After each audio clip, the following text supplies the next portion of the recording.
Hello, everyone, and many thanks for joining this stream.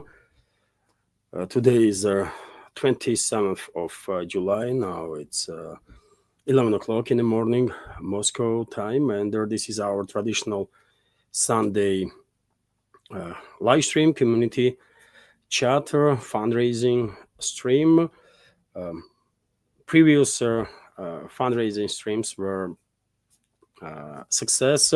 Hopefully, it will be possible to repeat this success today also. And just before I started the stream, dear friends, my wife told me that I made a technical error. Uh, I launched live stream. When I was launching a live stream, uh, I put 11 p.m. instead of 11 a.m. But am I online now on Rumble and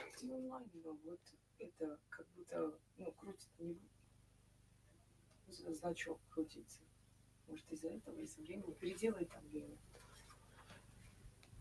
Okay, that's quite unfortunate.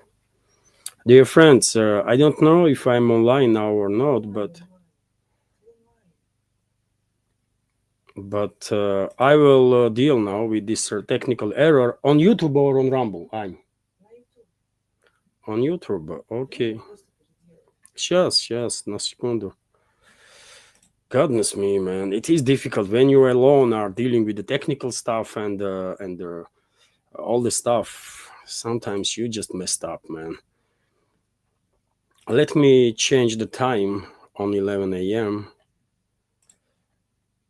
How did I messed up? I have no idea, man. Where is the time?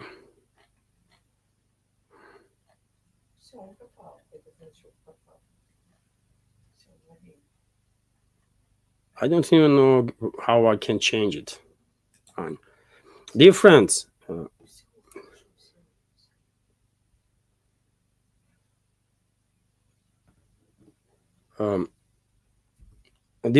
if live stream is okay on Rumble and YouTube, please let me know. It's okay. Okay, let's continue then. No matter if there was a mistake in PM. The main point is that live stream is working, right? So okay, let's continue, dear friends. My apologies for this some technical error here. And so yes, sir, this is a traditional Sunday live stream, community chat, fundraising, and hopefully we will, and when it comes to fundraising, goal is to raise about $200. Hopefully we'll make it. As always, I have prepared a news segment, and I will share first of all news segment, and after that I will be engaged in with the chat, and let's have a good, friendly conversation, exchange of opinions in real time. That's being said, dear friends, let's go with the news now. Let's start our news segment, and first of all, let me congratulate all the Russia and all the Russian supporters worldwide, and also, first of all, of course, personnel of Russian Navy, because today it is a celebration of the Russian Navy here in Russia, and Russian president congratulated sailors. Let me give you some quotes from his statement. So, President of Russia, Vladimir Putin, congratulates sailors on Russian Navy Day. Today, we honor all generations of the brave sailors and officers devoted to duty and their motherland. We remember all those who, in different years and eras, created the glory and the power of the Russian fleet, who, in military achievements and triumphs, through daily hard work and brilliant scientific achievements, established Russia as a great maritime power. President stated during his video address. Since the time of Peter the First, or Peter the Greater, as he also known worldwide, the fleet has remained the country's treasure and the pride, and the representatives of their naval class have deservedly enjoyed a special honor and sincere respect from Russians. And this is absolutely true, by the way. Of course, militaries in general have great respect here in Russia, as it is case in many other countries, of course. And sailors, by the way, of course, enjoying a special respect. It has long been known that naval officers are always for their homeland and the honor. Your fortitude and the courage, knowledge and their honesty, strength, straightforwardness, and brotherhood were brought up in the conditions of dangerous, harsh naval service. It's a special culture, the main meaning of which is a sincere, heartfelt, unshakable love for their fatherland. All this is passed down from generations to generations. President emphasized. He recalled that this year Russia approved a new strategy for the development of the Navy for the first time in history. It is designed for a long period until 2050. And in my previous updates, dear friends, I did share with you some of the information that is available right now about plans for further development of the Russian Navy. And for example, until end of this decade, six new nuclear submarines will join Navy, and currently some 70 warships are in construction. So it is a quite impressive, isn't it? Serious investments in the Navy. Also, obviously, Russian Defense Minister congratulated the sailors of the Navy and many other officials, people congratulating. And well, there was a questions in the media here in Russia and also in public field. Why would not be organized a general naval parade that usually takes place in St. Petersburg? And the press spokesman of the Russian president commented on that, and he said that cancellation of the naval parade in St. Petersburg is associated with the general situation and the security considerations. Quite understandably so, obviously, if Russia did go ahead with this naval parade, that would bring additional attention of Russian enemies. First of all, secret services of US, UK, France, and their proxy Kiev regime, and they might try to conduct some terrorist attacks, which could endanger not just the sailors themselves, but civilians, right? Because these parades are very popular among, obviously, public, and many people are going to see it. And the decision to cancel this naval parade this year, I think, is absolutely justifiable. But nevertheless, there was a questions, and Kremlin responded on that.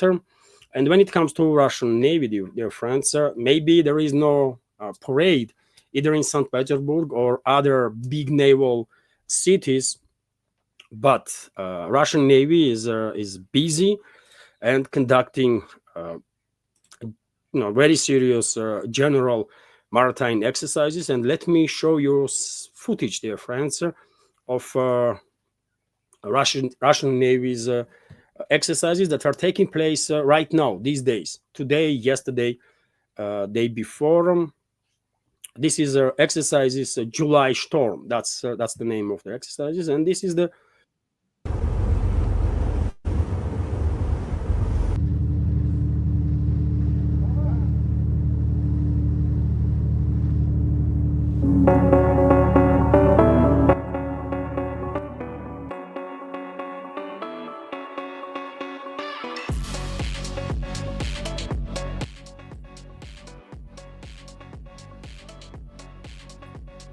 that was a quite explosion, isn't it?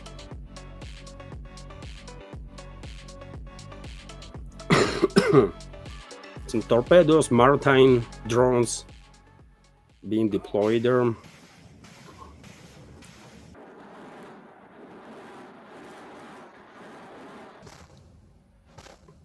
And exercises are taking place in Pacifics, by the way,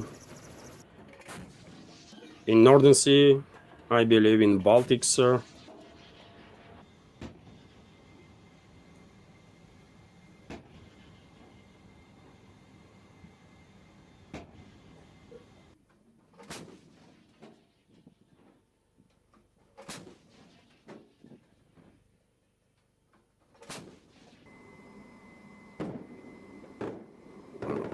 This is quite a beast.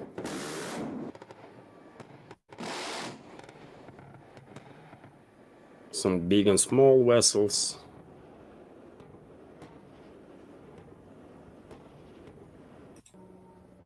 Aviation is involved.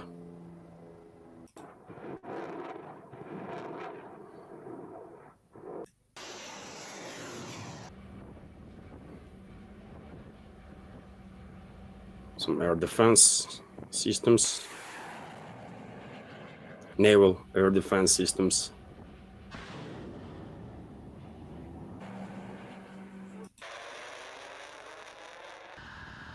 Again, aviation, naval aviation. So, okay. So, yes, maybe there is no parade, but we have a serious maritime exercises, and Navy is preparing to deal with whatever threats we might face. I mean, society and the country. And I see now comment from Nidish Kumar that there is a buffering issue.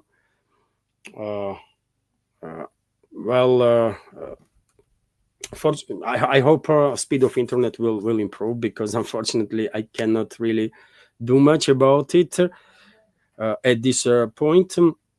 But nevertheless, let's continue, dear friends, with some more news. And let me share with you now information about work of Russian air defense systems overnight. RIA Novosti is reporting, based on latest update, latest briefing of Defense Ministry, that last night air defense systems on duty intercepted 99 drones that were launched by Kyiv regime with assistance of NATO to strike deep into Russian territory. I can give you specifics on that. 36 drones were intercepted over the Bryansk region, 21 drones over the Smolensk region, 10 over the Kaluga region, 9 each over the Volgograd and Rostov regions, 4 over Crimea, 2 each over Voronezh and the Kursk region, as well as the Black Sea, 1 each over the Moscow region, as well as in the Nizhny Novgorod, Oryol, and the Tambov regions. Unfortunately, geography of these long-range strikes of Kyiv regime and its NATO backers is quite vast. Thankfully, Russian air defense systems on duty are intercepting vast majority of their aerial targets, but unfortunately, time to time, some of their drones are managing to bypass air defense systems and cause damage on the ground and tragically death of civilians. And Kyiv regime is lately, especially as Kyiv regime and its NATO backers are becoming more and more desperate, they are more and more relying on terror attacks. And for example, for several weeks now, I will say Kyiv regime and its NATO allies are quite focused on destruction of Russian railway network. They are constantly targeting Russian railways. Just a few days ago, I reported about attack on yet another passenger train, and due to this terrorist activity of the Kyiv regime and NATO, there were already casualties on the railway among civilians. And today we have this report that drone attacks in the Volgograd region. Volgograd city is used to be known as a Stalingrad, by the way. We all are familiar, of course, with this historical name and the city. So drone attack in the Volgograd region caused passenger trains to be delayed. And this is not happening just in Volgograd region. Unfortunately, time to time delays occurring in Rostov region, in some other areas, mainly in southern Russia, by the way. And you guessed why NATO terrorists and their Ukrainian proxy terrorists are this focused on southern Russia. I can tell you, not because they are attacking some military facilities, not, or military echelons on the railways. No, dear friends, it's a summertime, isn't it? And there is increased movement of the trains, especially in the summer, because citizens of Russia from all over the country, from north, east, far east, are traveling towards south for summer holidays, right? That's what is the reason of this activization of terrorist attacks of NATO and their Kiev regime on Russian railways in the southern direction, in southern regions. They want to terrorize public. That's all they are trying to attempt, really. It's not going to work, dear friends. It's not going to work. I can tell you that while traveling on summer holiday towards North Ossetia, Alania, where I am right now with the family, once we reach Rostov region, dear friends, we, on the phones, by the way, we were receiving emergency notices from emergency services about drone threats. In several districts of the Rostov region, we received on the phone messages to take shelter and to be extra careful. We were on a train, obviously. We traveled from Moscow to Vladikavkaz on a train. Maybe we will fly back once we will, go back to Moscow. But nevertheless, we travel here on a train. And at one point, on one of the stations, by the way, we went out for a little walk because it's a long journey, by the way. It takes 2 days, and from Moscow to Vladikavkaz. And at one point, there was some noise that was sounded like Russian Panzer systems were working, or air defense guns. Right? I cannot be, sure about it, but that's how this sound was resembling. And I watched people, their reaction, and okay, we hear these sounds. We receive messages on the phones, right? That there are some threats. And I did not see anybody to be scared about. I did not see fear on faces of anybody.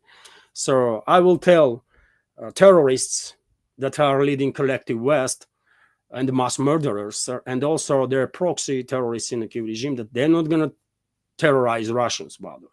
They're not going to put fear in the hearts of Russian people. It's not happening. It's just not happening. What they will achieve is they will make us angry. And that means that more and more people will demand from Russian leadership to literally take out Western ruling class. That is existential threat for Russia and whole of humanity. That's what they're going to achieve, by the way. And at one point, Moscow might actually say, you know what? Enough is enough. Let's do some action now.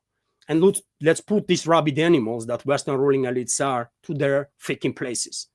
That's what they're going to achieve. To continue, dear friends, well, on the topic of drone attacks, yesterday I reported on my Telegram and Twitter X pages that, Kiev regime is trying to attack, as I said, southern regions, especially, although there was focus on Moscow too.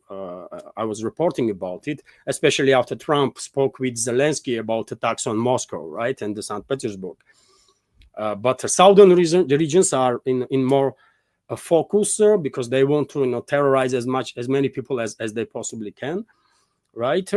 And they're going to fail 100%, of course. But nevertheless, yesterday, a red alert was declared in North Ossetia also, North Ossetia, Alania Autonomous Republic of the Russian Federation, where I am right now. And regional governor Minyailo stated, Sergei Minyailo shared with the public information that air defense systems were working, destroyed Ukrainian drones near the village of Piromaiskaya in the Republic.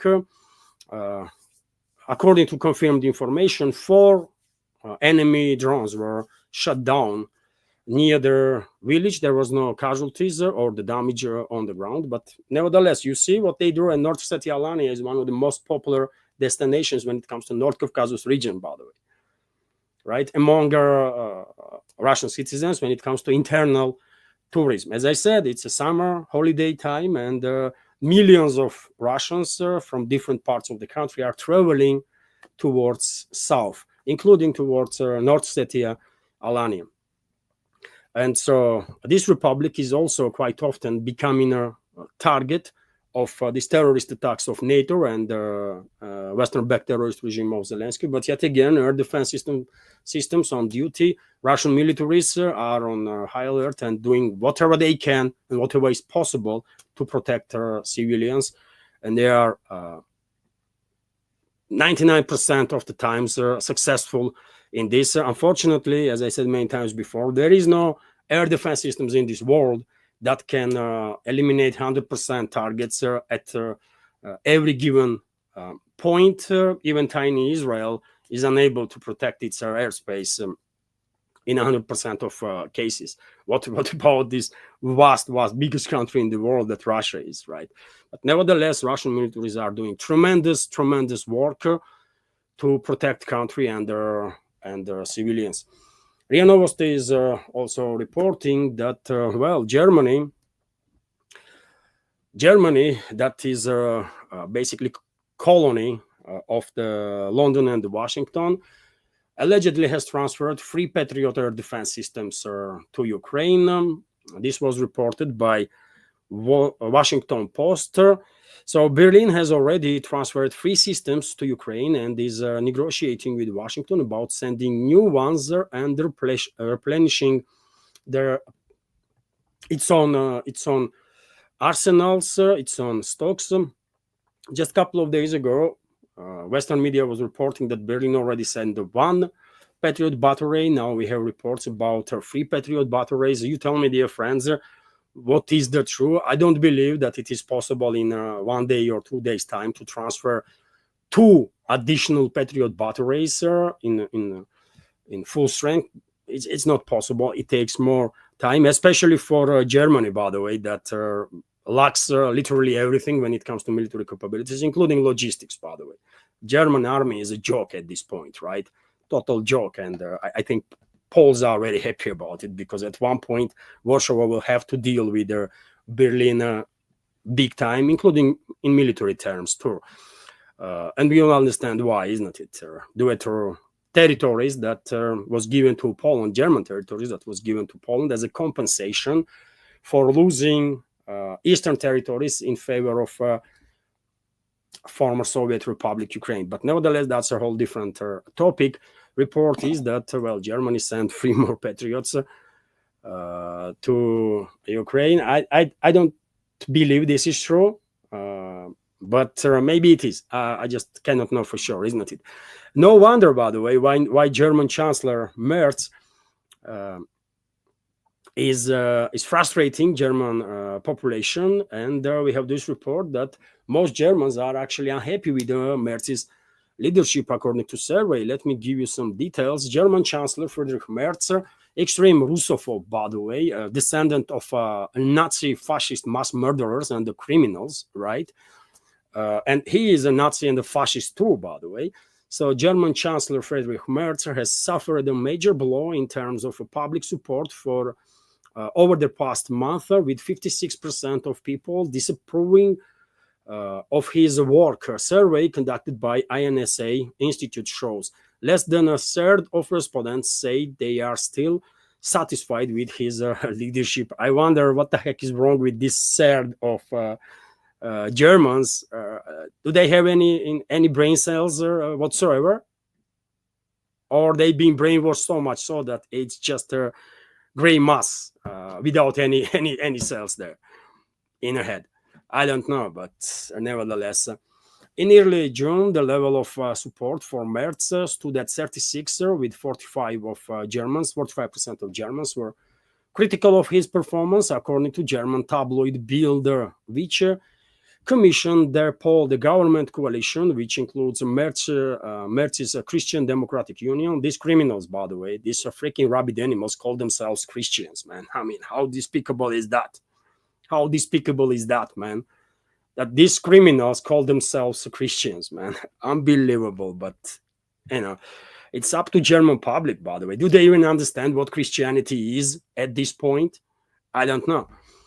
But nevertheless, there is this SDU party, so-called Christian Democratic Union, and the Social Democrats that has also taken a beating, according to their poll. Almost 60% of Germans are not satisfied with their coalition's work, up from just 44% in early July. The data suggests the two parties would no longer be able to form a majority government if elections were held this weekend, with the SDU getting 27% of the vote and the Social Democrats gaining 50%, according to INS. Germany's most popular opposition party, the right-winger Alternative for Germany, is polling just 3 percentage points behind the SDU, poll suggests. And well, this IFD, by the way, maybe only hope. I mean, maybe. I'm not an expert in German politics or German internal affairs, but maybe German people only have hope to support these alternatives, relatively recently emerged alternatives, to somehow regain control over their country and their own destiny. Otherwise, Germany is doomed, by the way. I mean, and whole of Europe is doomed, actually. And as I spoke about it many times before and explained why I think so.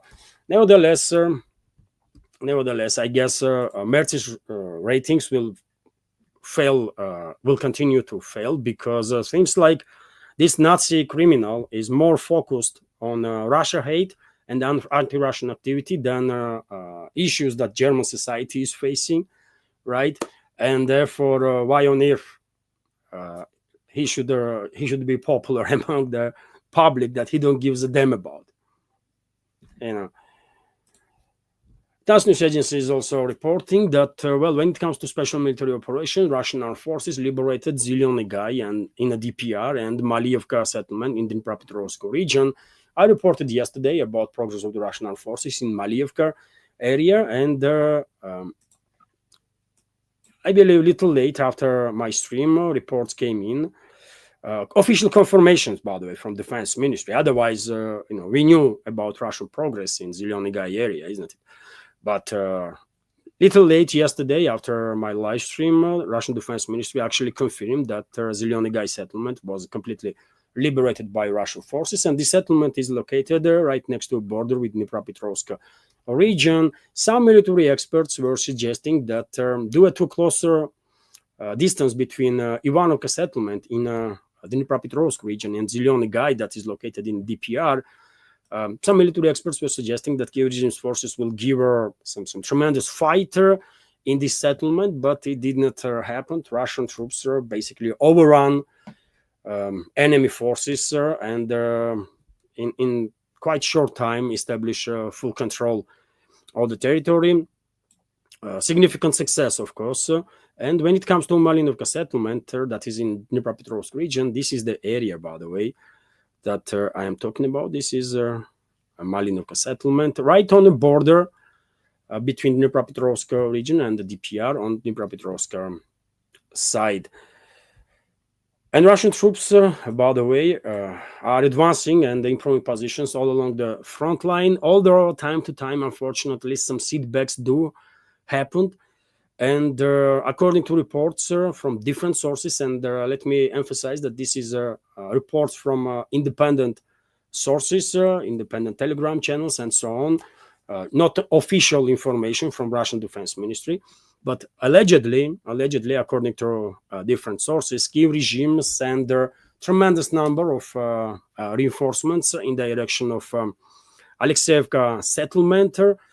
And wave after wave of Kyiv regime's forces are targeting Russian positions in Alexeyevka. Despite their heavy losses, they are trying to break into a settlement and regain control. This is a buffer zone, by the way, in the Sumy region that Russian armed forces began creating after liberating Kursk salient area. And latest reports are that despite all the attempts of Kyiv regime, Russian troops are holding their positions in Alexeyevka and dealing tremendous damage to enemy manpower and their military equipment. But on the western side from Alexeyevka, in Kondratovka settlement, it again allegedly, Kyiv regime's forces had more success, and reports are coming in that a Russian unit that was located in this settlement did not retreat during the massive assault of Kyiv regime's formations. They did not retreat, did not surrender. They fight until last man standing. And reports are that entire unit of the Russian armed forces that was located in Kondratovka settlement heroically died in fight, but did not retreat even for an inch. Yet again, this is unofficial reports. Unofficial reports. I don't know if the defense ministry will share information about it, but unfortunately, during the high intensity conflicts, things happen. Tragic things happened, and Russian unit in this area was overwhelmed by enemy forces. I guess whatever units of the Kiev regime, whatever brigade of Kiev regime was attacking Kondratovka, members of those units should not expect any mercy from Russian troops. No longer. All of them will be executed on the spot. I think if I was commander of the Russian units in this direction, I will say I don't give a damn about anything. Kill them all. That's it. That's what I will do if I was a commander of Russian troops, man. Because I don't forgive, I don't forget, man, and I don't expect forgiveness from anybody, right? But yes, I'm very angry when I see these reports. I hope reports are mistake, but I don't know. Yet again, anything is possible. Obviously, Russian troops will send reinforcements in this direction. It's only a matter of time when Kiev regime's formations in the Sumy region will be completely obliterated. Those Nazi criminals deserve no mercy, period. Let's continue with some more news. And Rubio began threatening Russia now after Trump. He had an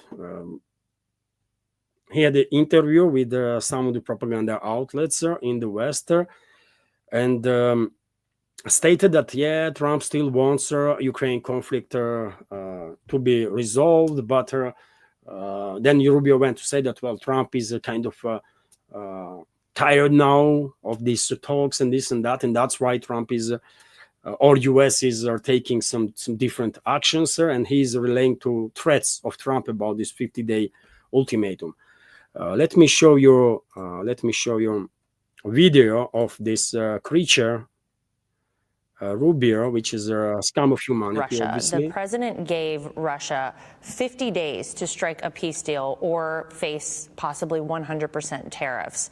Where do you think Putin is on this? Do you think this is an effective strategy, and what do you expect to see happen? First of all, I think everybody should be very happy that the American president, the president of the United States, Donald J. Trump, is focused on peace. There's nothing he wants more than to be a part of peace agreements, stopping wars, preventing wars, ending wars. It's not his war. He didn't start this war. It didn't happen. It never would have happened had he been president, but it did. He inherits it, and he's done everything possible to bring it to an end. I think he's growing increasingly frustrated that despite having very good interactions with Vladimir Putin and phone calls, it never leads to anything. So the time has come for some action here, and I think the president has made that abundantly clear. He's losing his patience. He's losing his willingness to continue to wait for the Russian side to do something here to bring an end to this war that wasn't his war, but he wants to see it come to an end. Well, you see what he's saying? Well, Trump is frustrated, and their time come for action, and this and that, and you know what? I think time came for action for Russia, by the way. For Russia. There was a statement from a number of Russian officials that if long-range strikes will happen against Russia with their with the weapon systems of NATO countries, then Russia will retaliate on military assets of these countries. And we all know perfectly well that US long-range weapon systems, British long-range weapon systems, and French long-range weapon systems were used there numerous times against Russia to strike deep into Russian territory. And me as a single citizen of the Russian Federation, demanding from Russian leadership to strike back on these criminals. That's what I want.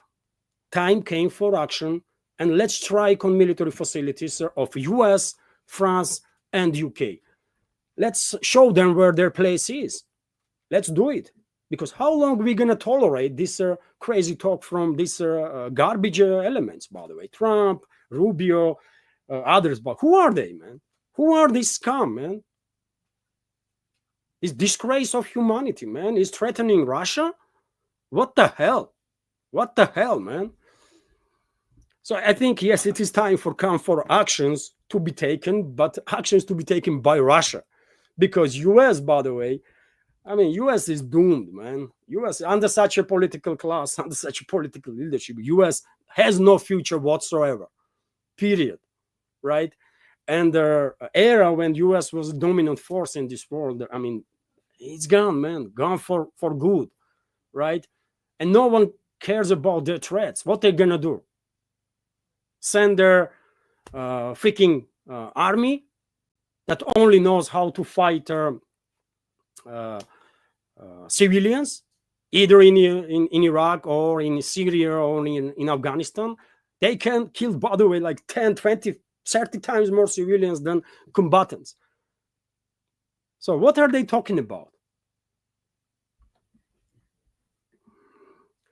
And I'm telling you, dear friends, we are getting very, very close. After this 50-day ultimatum, we all understand that US, NATO's, they're going to escalate. They're going to escalate. We're going to see tremendous increase in long-range strikes on Russian territory against Russia. We're going to see tremendous increase in terrorist attacks on Russia, orchestrated by NATO countries, by US and UK, first of all, right? And I'm telling you, at one point, no matter how much Putin, Russian president, wants to avoid the next phase of escalation with the West, at some point he will have no option but to say, you know what, let's take him out.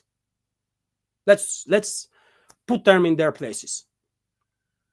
That's how it's going to happen. And after that, I'm quite sure nobody in Washington will dare to speak like that in regards to Russia. Time come for actions. What the hell are you talking about? Freaking animal, man. This Rubio.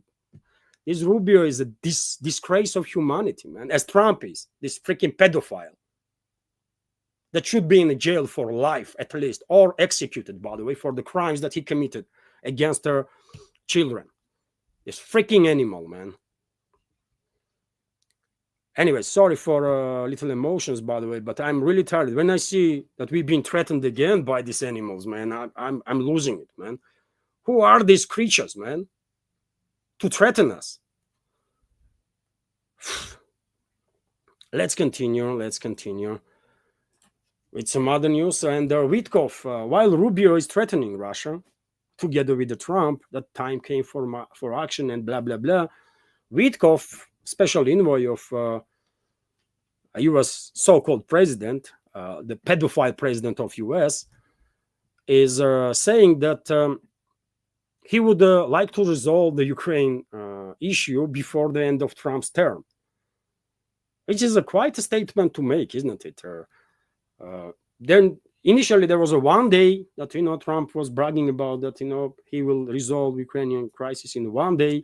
Then it was like months or 2 or 3 or 5. It's a 6 months that they are in office, right? And now Witkov is talking about like 3 more years. I don't know what to make of it. Maybe Witkov is hinting that Trump not gonna serve entire his term, because if you ask me personally, I think this conflict, Russia will finalize special military operation and reach all their goals. It has maximum in next year or 2, but 3 years, I don't think we will need 3 more years. So what Witkov is talking about here? Maybe he is really hinting that Trump is going down, right? And before he will go down, he would like to see Ukrainian crisis being resolved. I don't know. But if US was honest about this crisis, they would apologize to Russia for the crimes that they committed against Russian citizens. They will apologize for Russia for being used and abused by globalists and put in a position of leading force in this proxy war against Russia, right? US would agree on concessions, significant concessions before Russia, and then US will seek normalization of the relationships. That's what US would do if US leadership was genuine in terms of de-escalating, in Ukraine in terms of Ukrainian crisis and escalating with Russia in general. But they are all fake people, by the way. Entire U.S. Political class is a fake people, corrupt people. Majority of them are blackmailed because by most likely Israel and some other forces because they are despicable scum of humanity and are engaged in tremendous crimes, right? That are documented by secret services of Israel and others, including Trump, by the way, right? And therefore, nothing that they say has any value whatsoever. Nothing that they say has any value whatsoever. That's what it is. Let's continue with some other news. And well, TASS news agency is reporting that UK's prime minister to discuss ways of ending conflict in Ukraine with Trump. Well, in reality, they're going to discuss further escalation with Russia, obviously, man. They are not interested in the escalation. Otherwise, they would act differently, right? So Prime Minister of United Kingdom, Keir Starmer, is going to discuss ways of settling the conflict in Ukraine during their meeting with the US President Donald Trump. Sunday Telegraph newspaper reports citing sources at the talks in Scotland. And I remind you, dear friends, that US pedophile president is in Scotland now. Last couple of days he is there. So at the talks in Scotland, Keir Starmer will also discuss how to end the Russia-Ukraine war after Trump turned on Vladimir Putin, the Russian president, in recent weeks. The newspaper said he is also expected to discuss further support for Ukraine. So yet again, Trump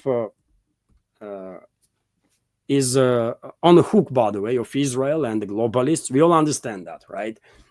And so he will sign up for anything. And therefore, I think in next several weeks, maybe process already has begun, that the U.S. will transfer to Kiev-controlled territory as many ATACMS missiles as U.S. has in stockpile, all of it, potentially. Also, JASSM cruise missiles. UK will send whatever Storm Shadows they have left, and they don't really have much left. Maybe couple of dozens, that's it. France probably will send also whatever Scalp PG cruise missiles they have left. Germany will send a couple of hundred of Taurus long-range missiles. They might claim that these missiles were not German, but built by Kyiv regime itself, who gives a damn what German criminal leadership have to say, right? But we should be ready, by the way, for what is about to happen. In next several weeks, NATO countries, first of all, US, UK, France, Germany, potentially Italy, by the way, will send whatever long-range weapons they have, with the exception of course, intercontinental ballistic missiles, right? We might actually see deployment of Typhoon launchers by US, which can launch Tomahawk missiles on distances up to 2,000 kilometers. At this point, anything is possible, but these NATO countries will definitely send as much as they can long-range weapon systems, missiles, also drones, and they will, once this 50-day ultimatum will expire from Trump, maybe even before that, they will begin launching as many missiles and drones to strike deep into Russian territory, including on Moscow and St. Petersburg, as they possibly can. And eventually they will most likely provoke adequate reaction from Russian leadership. Russia will retaliate. Probably these globalists, by the way, at this point, probably don't really believe that Russia will retaliate. So that's why they are emboldened so much, right? They feel like they can do anything with impunity. But they are mistaken, because once they will launch this next phase of escalation with Russia, there's dozens and dozens of long-range strikes on Russia. Simultaneously, by the way, NATO might actually launch yet another invasion of the Russian territory by Kyiv regimes and NATO mercenary forces, let's say in potentially in the Bryansk region direction, right? And once this happens, once West will go ahead with their next phase of escalation, I think that will be final straw. That will be final draw, by the way, for Russian president, and he will say, "Let's take action now. Let's retaliate." And we might even see deployment of not just Russian cruise missiles and ballistic missiles that we are, become familiar with, like Iskander M, H-101 or Kalibr, and some others. But also we might see deployment of Oreshnik, not just on Kiev controlled territory against enemy forces, but also on a military infrastructure of the NATO member states that are directly involved in this, involved now and will be involved in these attacks on Russia. And this Russian retaliation is going to be on such a scale, by the way, that after that, you will see, by the way, after that, globalists gonna back down. Globalists will order their puppets in a leadership of Western regimes to back down and begin truly de-escalating, because globalists will begin fear for their lives. That's what is going to happen. But until then, until Russia's decisive retaliation against these hostile forces, well, US, UK, France, Germany, and others will continue to escalate, and they will continue to talk tough, like this criminal Keir Starmer is doing, for example, or US Trump, Rubio, and the rest of the garbage, right? It's only a matter of couple of weeks at this point, so we will see soon. Let's continue with some more news, and I'm afraid internet is too slow. Okay, let's continue with this report that well, Ukrainian armed forces militants whose bodies were returned to Kiev regime by Russia will be declared deserters, by the way, so that Kiev regime would not pay compensations to their families. That's the reports that are coming. RIA Novosti is reporting about it. Let's go through details here. So officials in the administration of Vladimir Zelensky plan to recognize the Ukrainian armed forces servicemen whose bodies were transferred by Russia to Ukraine as deserters in order to avoid paying compensations to their families. RIA Novosti was told in a pro-Russian underground or by pro-Russian partisans that are operating on Kiev-controlled territory. And if true, by the way, if true, at this point, more than 7,000 families will be affected with this decision. More than 7,000 families, because, and I was reporting about it, that due to certain agreements in humanitarian field, in Istanbul talks, during the Istanbul talks, Russia transferred on the first stage 6,000 bodies of the over 6,000 bodies of the killed Ukrainian military personnel to Kiev regime, and then just about a week ago, Russia transferred also 1,000 more bodies of the killed military personnel of Kiev regime, and Moscow is ready to transfer another 2,000 right now at any given point when Kiev regime will accept this transfer. And according to reports, including in the Western media, Moscow actually can transfer to Kiev regime bodies of another 40 to 60,000 killed military personnel of Kiev regime. And you can guess this is a tremendous amount of money in terms of compensations that Kiev regime would have to pay to the families of deceased militants of this Western-backed terrorist regime of Zelensky. And they are looking for ways not to pay.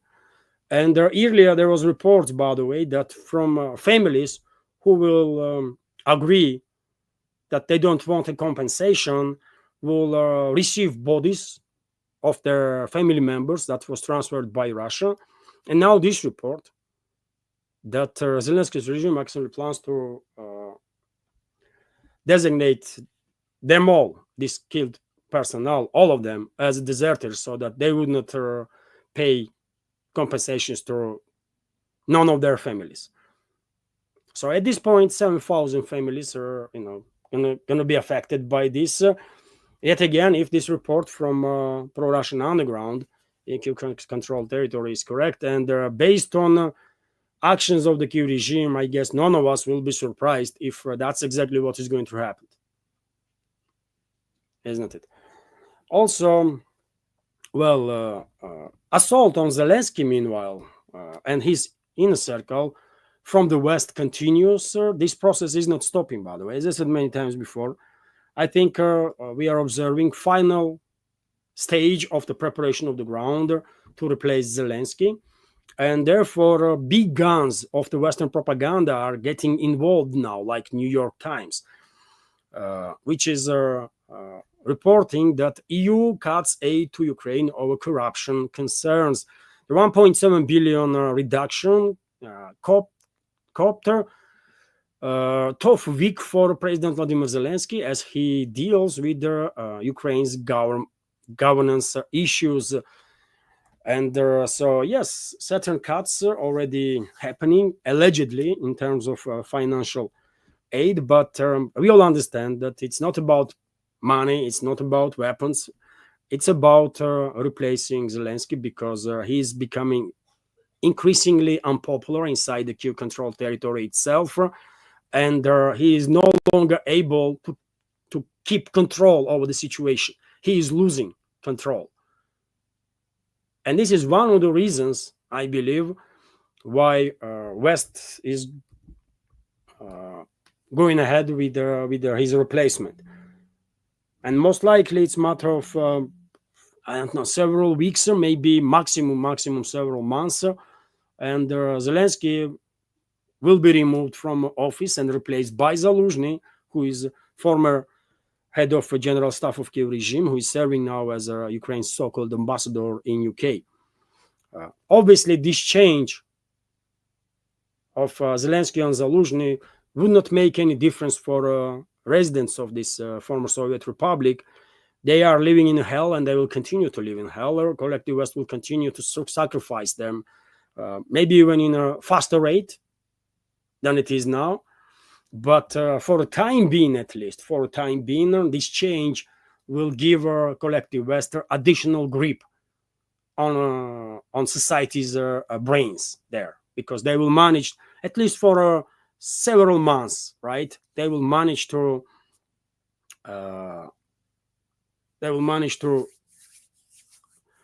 keep society quiet, keep society down. That, what, these changes had happened and now things will get better, right? And it will take a couple of months at least before people on Kyiv-controlled territory, extremely ideologized, propagandized people in Kyiv-controlled territory, will again begin to wake up little by little, right? So Zelensky is finished, by the way. Zelensky is finished. It's only a matter of time, and I guess Israeli secret services already are preparing housing for Zelensky, because that's where this mass murderer gonna run, in a country of mass murderers that Israel is, right? And on the topic of this internal confrontation in Kyiv-controlled territory, I mean, public in the West obviously are extremely propagandized, and they really believe that these protests that are taking place in Kyiv and Lvov and Dnipropetrovsk and other cities are actually about fight on corruption, while in reality it has nothing to do with fight with corruption. Nothing, literally nothing. I said many times before that these organizations, allegedly anti-corruption agencies, NABU and SAP, was created by CIA with by US, let's say, US secret services and Europe and European secret services, to keep a leash over their regime there, right? To keep them in check and collect data on their criminal activity, on their corruption, and when time is right, just use this information to replace them, right? It's a control mechanism. I said this many times before, and well, I guess it's not just me, but many other people are on the same page in this regards. And official spokeswoman of the Russian Foreign Ministry, Maria Zakharova, also went to comment on the situation, and she said basically the same. No real upcoming fight against corruption is happening in Ukraine. NABU and SAP have nothing to do with the fight against corruption. They are levers of pressure and the means of Western control over Kiev. Which is 100% correct, by the way, 110%, million percent, right? This was stated by Maria Zakharova. There is not even a quasi-fight against corruption in Ukraine, said the official representative of the Russian Foreign Ministry, which is also 100% true. She also noted that peace negotiations on Ukraine were never really on the Western agenda. If they wanted peace, they would have stopped supplies of weapons to their proxy, which is also 100% correct, by the way, 100% true. I mean, there's nothing to dispute there, right? There are no grounds to say that the West and NATO would really want to reduce tensions around Ukraine, Zakharova said, and she is spot on, by the way. What can I say? She is spot on. We all understand this. People worldwide, especially outside of the collective West, sees and understands this perfectly well. And thankfully, maybe tiny, but still, maybe tiny minority, but still, part of Western societies, members of the Western societies also understand this perfectly well. Unfortunately, these well-informed members of the Western societies are not influential enough to make changes, but at least they are, they are seeing what is happening, and if they will manage to, help to wake up, one person here, another there, at some point, maybe they will wake enough their own fellow citizens that, they will be in a position to actually make some change. I don't know, but at least there is a hope on that, isn't it? Thanks God, there are very many brave souls, brave people in the Western countries that see perfectly well what is going on and are brave enough to share their opinions openly, which is quite risky stuff in the West, by the way, in the Western world. RT is reporting that Moscow calls for International Day against rousophobia, and I think this is a really good call, by the way. Let's go through details here. First, the world needs an International Day against rousophobia, Russian Foreign Ministry spokeswoman Maria Zakharova has said, adding that this extremist ideology should not be allowed to take root in the international community. Anti-Russian propaganda spread by Western nations has already led to numerous tragedies, including the Ukraine conflict. The spokeswoman told an international summer school for young public officials weapons are being supplied to the terrorist Kiev regime under the hellish banners of rousophobia, she said. According to Zakharova, the hatred of everything Russian has become yet another extremist Nazi, neo-Nazi ideology that kills people both literally and figuratively. It should be combated just like any other radical or religious hatred. The racial or religious hatred, the spokeswoman stated rousophobia should have no place on earth, much less as the state ideology, she said, naming Ukraine as one of the prime examples of nations harboring the ideology and depriving millions of people of their native Russian language. And I'm on board with this initiative, by the way. And if you really think about, I think, Russian people being this unjustly targeted, and everything Russian, by the way, for decades and decades and almost a century, by the way, now. Basically, after end of Second World War, nothing to be said about anti-Russian ideology that was spread by European states, before revolution in Russian Empire. But let's take a relatively recent past, after Second World War. For decades and decades and decades, Western countries were generating Russophobia in every possible way, isn't it? In every possible way, by the way, through literature, through movies, through political statements.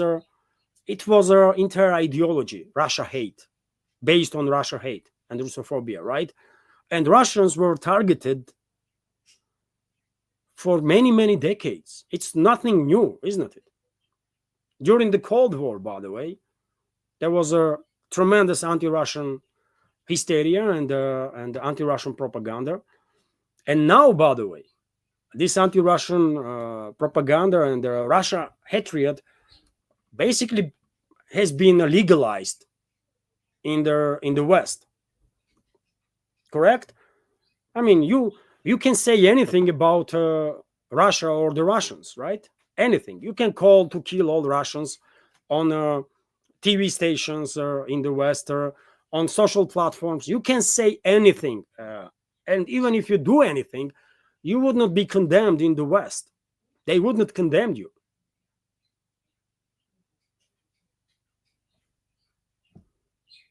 You know? Am I correct? So I think this topic definitely needs attention, because today maybe it's Russians that are targeted. Tomorrow it may be other peoples, right? And we cannot allow on this planet, by the way, in this world, xenophobia to rule. It's just unacceptable, right? So, I mean, hopefully Moscow will work on this matter with Russian partners, Russian allies, and I think this definitely has to happen. There is a need in International Day against Russophobia, which will be basically International Day against xenophobia in general, right? Because, I mean, I'm telling you, dear friends, just look at the history. For last at least 8 decades, by the way,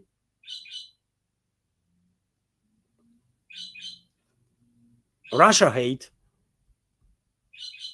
more than 8 decades, but at least 8 decades, by the way, Russia hate and Russophobia has become an official ideology of the West. Am I correct?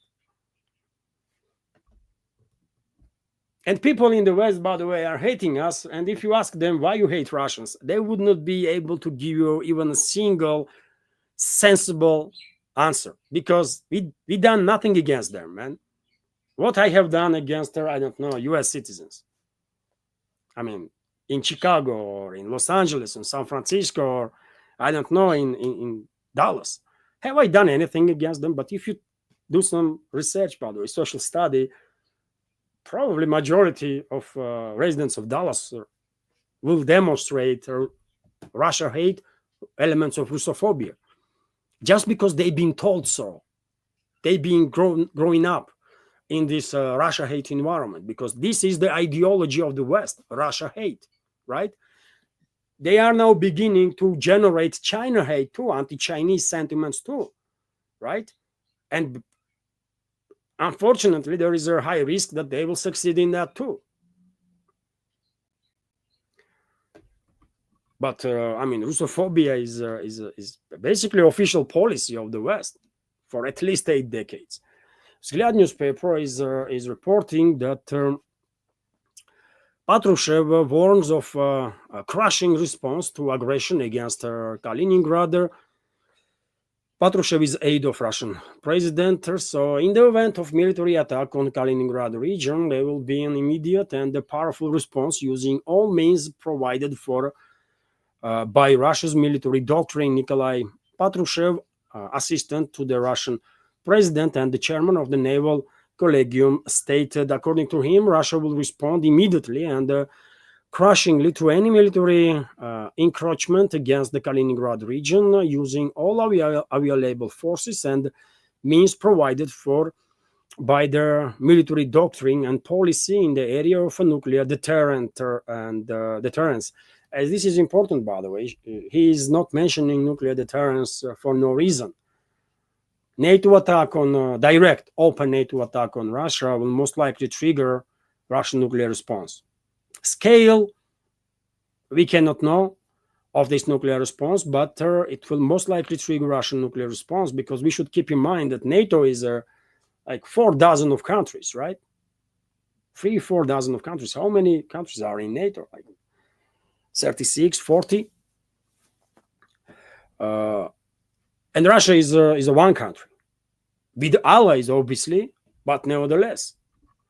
And if NATO budget is about $1.52 trillion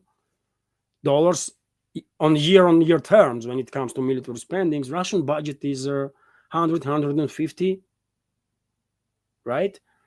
If NATO can come up with about 4 million military personnel at any given point, allegedly, based on numbers that they are sharing, NATO countries, Russia only has like 1.3, 1.5 million military personnel, active military personnel, right? If you combine NATO armored vehicles, NATO aircraft, NATO warships, then obviously NATO will have numerous superiority.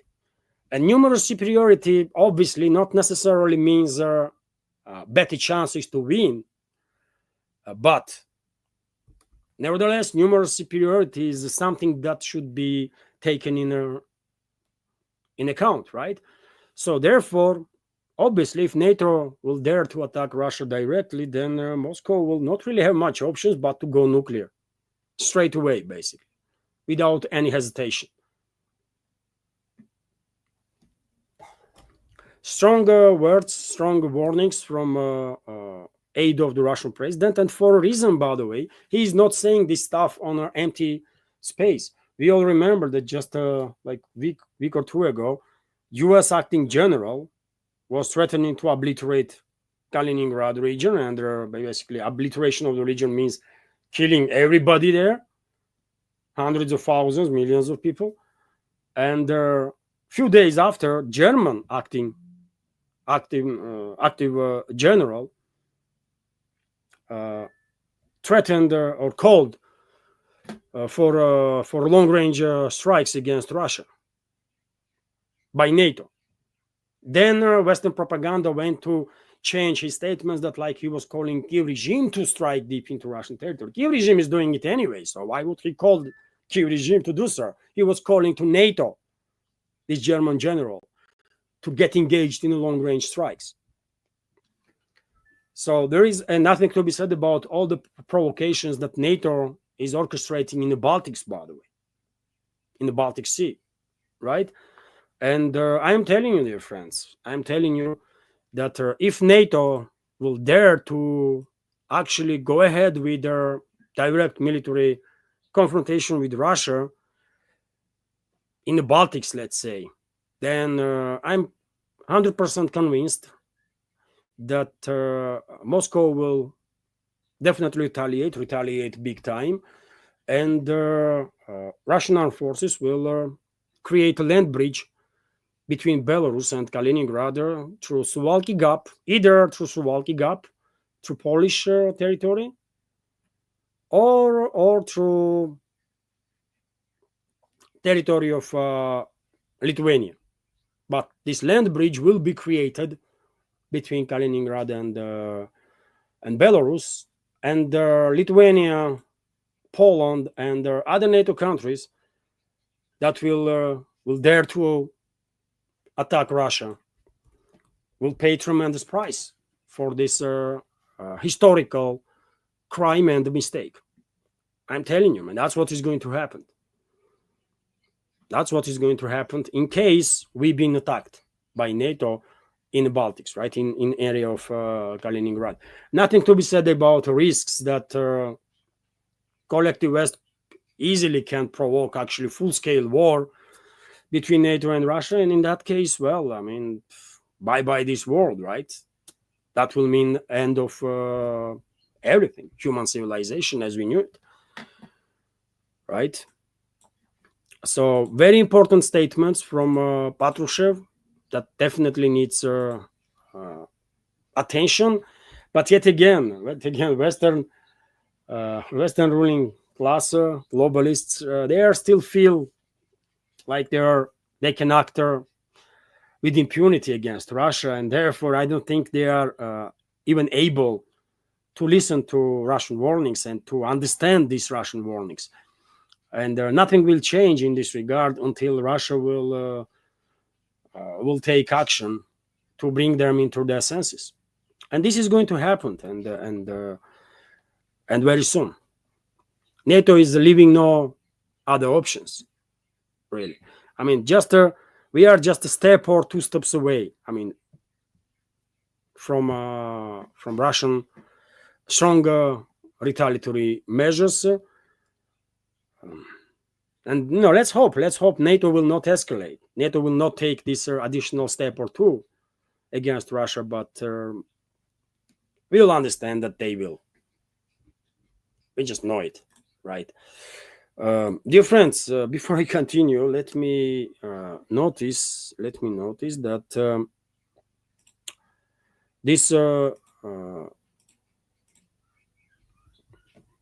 this stream is a community chat, right? And a fundraiser stream, traditional Sunday community chat and the fundraiser stream. And if you want your comment to be highlighted or your question, please use capital letters, by the way, at least capital Q before the question. That will make it a little easier to spot comment. Also, dear friends, you can use super chat feature on Rumble. That will highlight your question or comment for sure, right?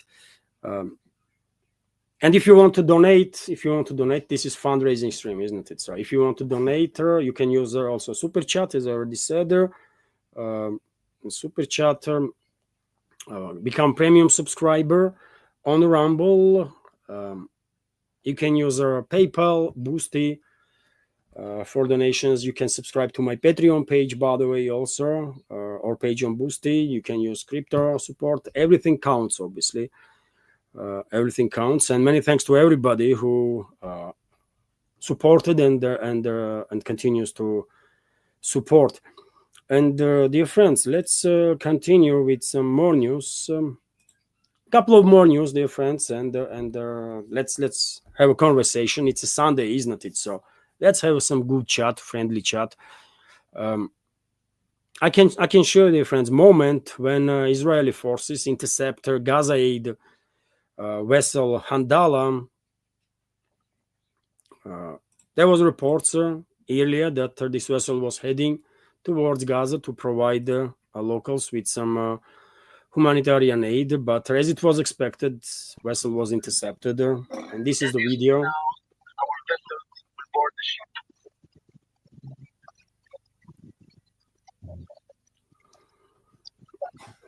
Crew members have their hands up in air, just in case, to make sure that Israeli force is not gonna execute them all there.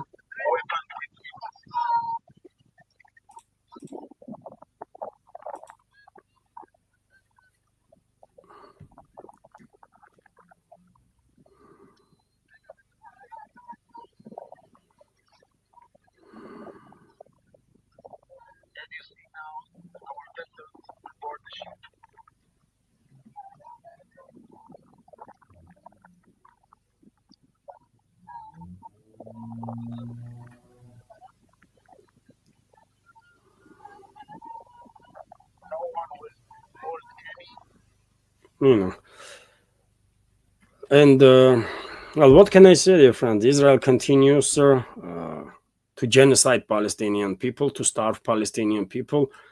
They are bombing civilians, executing civilians, starving civilians. It's unbelievable horror that is happening in Gaza. And as a smokescreen, Israel, this fascist regime of Israel, by the way, began dropping aid allegedly from the planes, and a few trucks were allowed to enter the Gaza Strip. But yet again, this is just a smokescreen. I guess because international pressure is rising, right? And everyone has seen what Israel really is. It's a fascist state that should be demilitarized and denazified. And me personally, I'm calling for international military action to be taken against Israel to demilitarize and denazify this country. And I think that's exactly what is going to happen at some point. World community will have enough of it, right? At some point, world community, which is feels to be like fictional stuff, but I think international organizations, let's say, right, international organizations, BRICS, Shanghai Cooperation Organization, Arab League, other organizations, by the way, will get together with. They cannot do it in UN, by the way, because US, France, UK, they will block any initiative in regards to stopping fascist Israel, right? We all understand that. So therefore, this has to be done outside of UN. UN is a joke at this point, obviously. So BRICS, Shanghai Cooperation Organization, Arab League, other international organizations should get together, issue strong warning once, ultimatum basically, to fascist Israel to stop this genocide immediately and to begin demilitarization, including denuclearization, right? To begin releasing thousands and thousands of Palestinian hostages, to begin withdrawing its forces from occupied land of Palestinians. Otherwise, these countries of these organizations should deploy their forces, their troops, to take action against this fascist Israel and to demilitarize it and then to denazify Israeli population, vast majority of which is a fascist. That's how it is, man. And let's be real here, right? I don't know why some other people, including in alternative media, are afraid to say true as it is, right? But I don't give a damn, man. YouTube can take down my channel right now, man. Fuck him all, right?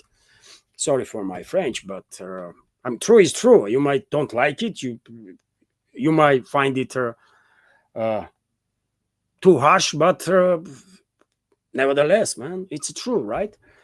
So I think at one point, world community will have no option but to take military action against fascist Israel. And it will happen, by the way. It will happen because on their own, they're not going to stop. On their own, they're not going to stop, as Nazi Germany would not stop on its own, right? It had to be stopped, right? It had to be demilitarized and denazified. Same with this fascist Israel. It is what it is. RT is reporting on the matter that Israel's Gaza aid drops are a smokescreen. UN agency in chief states, and this is correct. By the way, this is hardly anybody has any doubts about it, right? So Israel is doing little to help starving Gazans by airdropping food, according to Filipe Lazzarini, head of UN Palestinian Refugee Agency. The official dismissed their tactic as ineffective and urged Israel to lift its blockade of their densely populated enclave. His remarks came after UN's food aid program reported that 90,000 Palestinian women and children are suffering from malnutrition.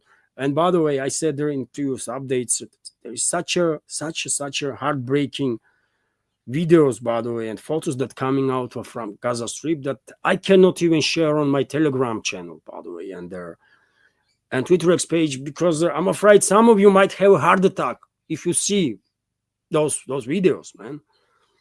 That's how terrifying situation is there. And it is urgent, by the way. It is urgent that world community get together, issue the ultimatum to this fascist entity, Israel. And if they did not back down, then action to be taken, because fascist states should not exist in this world, right? And Israel, as a Current Israel, current fascist Israel has to be demilitarized, denazified. Period. Right? And meanwhile, by the way, reports are coming in that Israeli secret services, Israeli lobby, and their allies, Zionists and their allies, are beginning to put some additional pressure on French elites and French leadership, because Macron did dare to say a few days ago that in September France will recognize their statehood of Palestine during their assembly, General Assembly of UN, and even though this is Macron is speaking, right? He can flop literally, several times a day. But nevertheless, according to reports, some significant pressure was put on French elites, and we have this news that Israel threatening France behind the scenes over Macron's recognition of a Palestinian state. Warnings include the West Bank annexation. If fascist Israel is not stopped, they're gonna annex West Bank anyway, and they're gonna conduct genocide and their ethnic cleansing in West Bank anyways. And one should keep in mind that more than half of West Bank is already occupied by illegal settlers and their Israeli forces. Warnings allegedly also include scaling back intelligence sharing and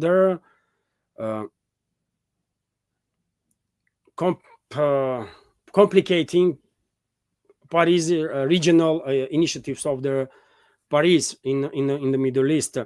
And this information is coming from Reuters, by the way, originally, right? So I'm not really surprised that Zionists are putting some pressure on French elites. French elites, by the way, because Macron, one should keep in mind that Macron is a puppet of Rothschilds, right? We should not forget that. And when Macron made statement about potential recognition of Palestine, this statement was not something that Rothschilds would approve, right? Because Rothschilds are being designated by many as authors, creators of their Israel, or at least one of their most important criminal clan that was behind the creation of the Israel, right? But French elites are a bit different story, and French elites still have influence in a country. Yes, globalist assets are in charge now, as because Macron is after all president there. But these French elites, they still trying to influence the situation, and it's their pressure on presidential institution that forced basically Macron to make such a statement. Because Macron himself, he does not care about anything, right? He already proved that many times. France is the French elites are in a serious fight. By the way, on one side they are fighting main driving force behind the globalist movement, which is British aristocracy and British royal family. Some people are thinking that British royal family is out of politics, out of everything, and they are just some butaphoria. They are just some tourist attraction. That's all, which is not true, by the way. Don't buy into this propaganda that British royal family is not really influential and does nothing. It's a tremendously influential criminal group, right? As British aristocracy is in general. They are leading force behind the globalism, by the way, because they were thinking that, well, they lost they did not have the enough kinetic force to maintain their empire, right? So they changed their tactic a long time ago, and they become they chose this idea of globalism as a way for them to keep control over the world, right? At least over the massive parts of this world through trader, financial, banking institutions, and so on and so on. And you think, while City of London is a main financial center in this world. Not New York, by the way. Not Tokyo. Not Frankfurt. Central Bank of EU is in Frankfurt, isn't it? But City of London. How come? You know. So yes, French elites are in a big fight. French elites are in a big fight. On one side, they are experiencing tremendous pressure from Zionists and their allies, neocons in US, for example. On the other side, they are engaged in a fight with the British aristocracy, right? And I'm not sure they're going to come out alive from this fight. I mean, French elites. They might lose and lose big time, which will mean end of Fifth Republic, as we knew it, right? Let's see. But Western so-called elites are also not some monolith structure, isn't it? There is quite a serious internal fights there. Few more news, dear friends. Trump, TASS news agency is reporting that Cambodia and Thailand are ready to begin ceasefire talks immediately, according to Trump's statement that he made on his Truth Social originally. I mean, this is really strange stuff, by the way, when president of a major superpower, one of the major superpowers in this world, is communicating with the world through freaking social media, by the way. I mean, this is not okay, right? But I mean, we are living in the crazy times, isn't it? So yes, he went to post on his Truth Social that he had a conversation with the leadership of Thailand and Cambodia, and basically they agreed on a ceasefire. Otherwise, Trump allegedly threatened them that there would be no trade deal with US for them, and we have confirmation of ceasefire. We have confirmation of ceasefire. For example, this report that Cambodian Prime Minister confirmed ceasefire deal with Thailand, and similar statements was made from Bangkok too. So Cambodia and Thailand have agreed to an immediate and unconditional ceasefire with the direct mediation of the US President Donald Trump. This was announced on July 27th by Cambodian Prime Minister Han Manet on his social network after a phone conversation with Trump on the evening of July 26th. And others are taking, other so-called leaders worldwide are basically acting somewhat in similar ways, copying basically behavior of US president, isn't it? They are making statements through social media too. Freaking idiots, man. Do you have a press service, or can you call press conference and make... It's a serious statement, man, about war and peace, and you are writing about it on the freaking social media. I mean, this world is effed up, man, big time. Unbelievable, right? But nevertheless, if ceasefire will hold and people will not die, then okay, that's great. That's great. And if we have to give credit for that to Trump, then even though I despise that creature, Trump, but if U.S. administration did play some positive role to de-escalate, okay, I can give them a credit for that. But on the other hand, are we sure that it was not to Trump's administration and the CIA that initiated this hostility in the first place, then to kind of de-escalate and create for Trump additional this image to reinforce additionally, this fake image of Trump as some sort of a peacekeeper? Are we sure that there was no dodgy stuff going on behind all this escalation that killed dozens of civilians already? Just saying.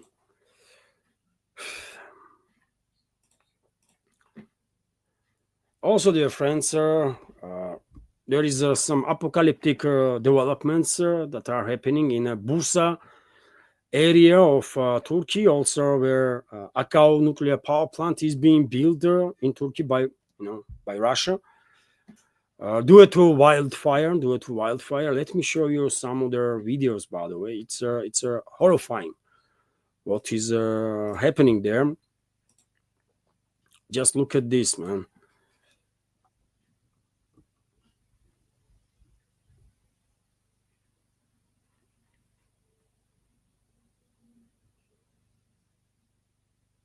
It's horrifying, like from apocalyptic movies, isn't it?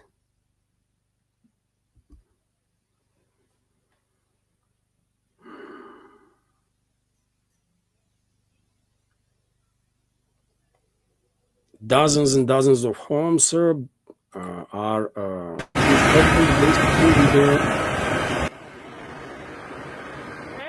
with these wildfires.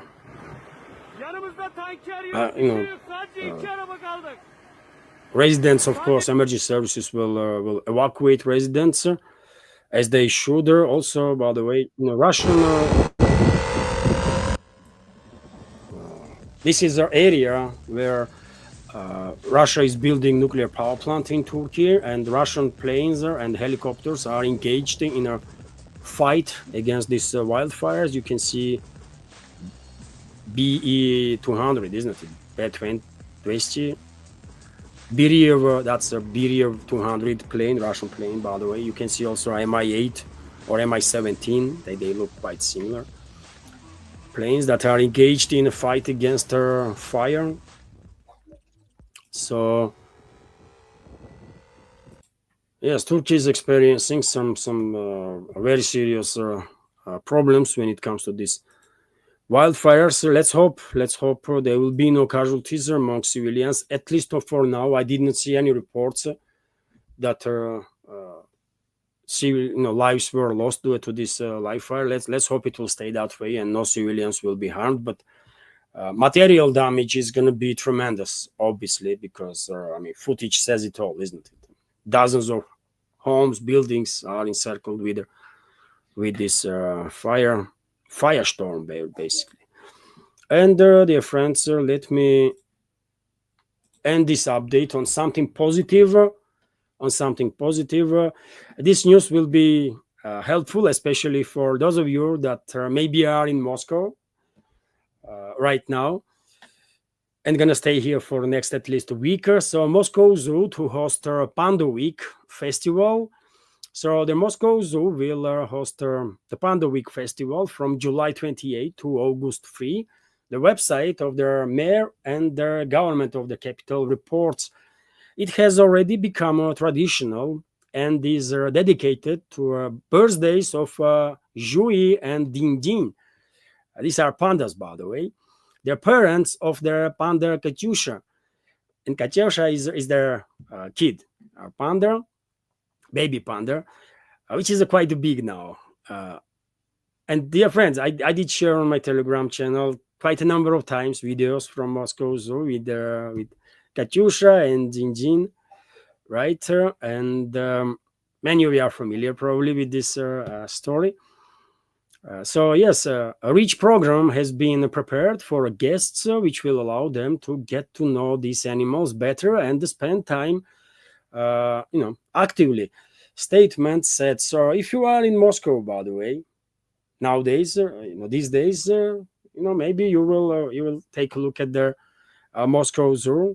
Maybe we will go there from 28 July to August 3. It's going to be this festival, Panda Week festival, and you're gonna enjoy it. I'm 100% convinced. If we were there, by the way, now in Moscow, we will definitely go. But we're gonna stay in North Ossetia for I cannot tell you for sure, but at least several weeks more. So. Unfortunately, for time we will get to Moscow. This festival will be, way over. But if you are in Moscow right now, keep in mind that there is this interesting festival there. And okay, dear friends, this is it when it comes to news segment.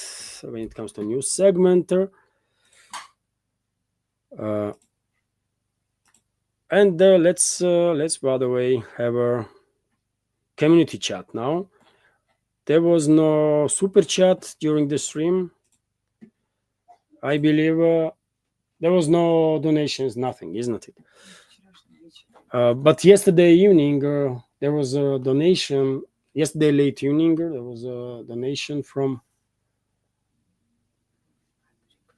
Patrick, and let me read a comment from him. Greetings, Levan. I have some time of this weekend to enjoy your videos. It was great to see Alex in Russia with you. Stay safe, my friend. Much love from Wisconsin. Thank you very much, Patrick, for your generous donation. It was $100 donation. Thank you very much for your donation and for your kind words. Truly grateful. And Alex is now in Tbilisi, by the way, in Georgia, isn't it? Alex Christoforou, that is, host of a great Duran show. I watch his videos literally on daily basis, right?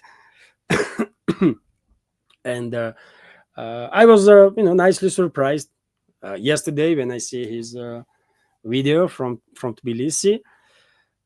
I hope he will enjoy his time in Georgia. And by the way, if by chance some of the members of our community are not familiar with Alex Christoforou or the Duran, under this video in the description box there is a link to Duran channel. There is a recommendation list basically to the channels, many channels that I'm subscribed to, and among them Duran channel of Alex Christoforou, channel of Alexander Mercouris, another host of their Duran, and there are many other great channels there too.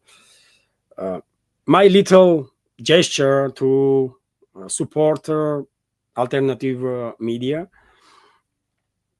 Under every video I have this recommendation list, and all the channels are from alternative media, by the way.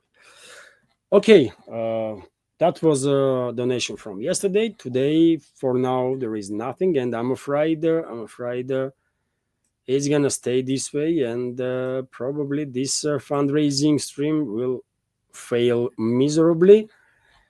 Which is I had such a fear when I start making these fundraising streams, that I had such a fear that I might make entire stream and there will be no support or something. But previous free streams we did okay, and today I guess is different. Nevertheless, let's have a good chat, dear friends. Let's have a good chat.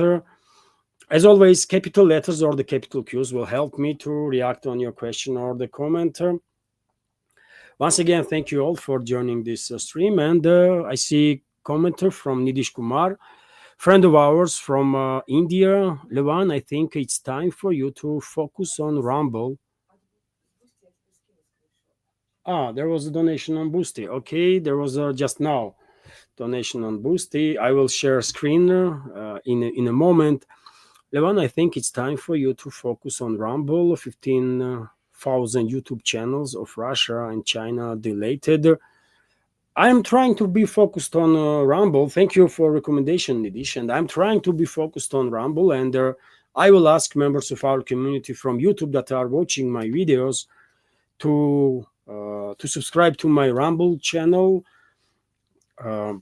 Because as you mentioned, any day, my channel on YouTube can be deleted without any explanations, by the way, just because I'm from Russia and channel is from Russia and pro-Russian. That's enough for YouTube to delete the channel, right? And I'm focused on Rumble. I'm streaming on both platforms simultaneously. And yes, if you are watching this video on YouTube, dear friends, please consider to join our community on Rumble too, just in case my channel is being blocked on YouTube. After all, when it comes to daily news updates, by the way, I mean there are many Russian channels still exists on YouTube, but when it comes to this daily news update segment, I think there is my channel and that's about it.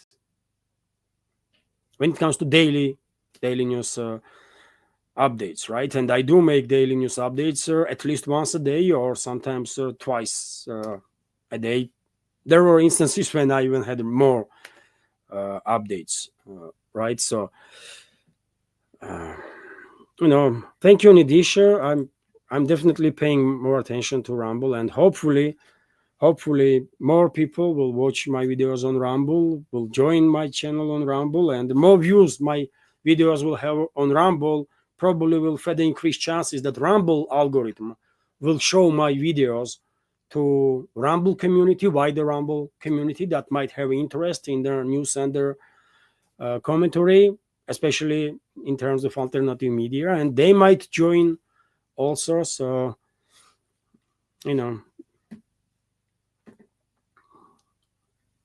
right now on Rumble, by the way,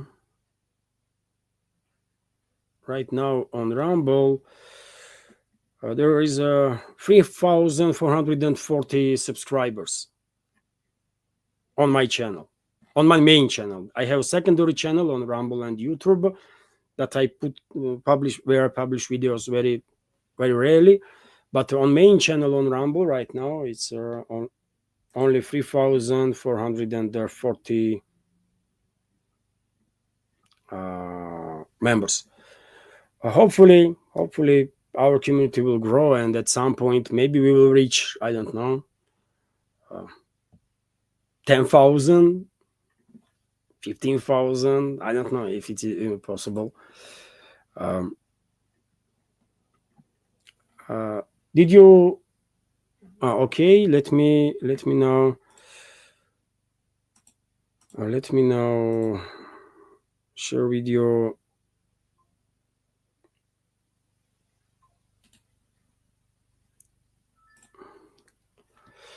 Let me now share with you, dear friends, a screen from Boosty.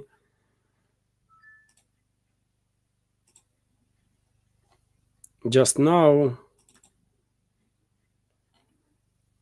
a member of our, what is this, man?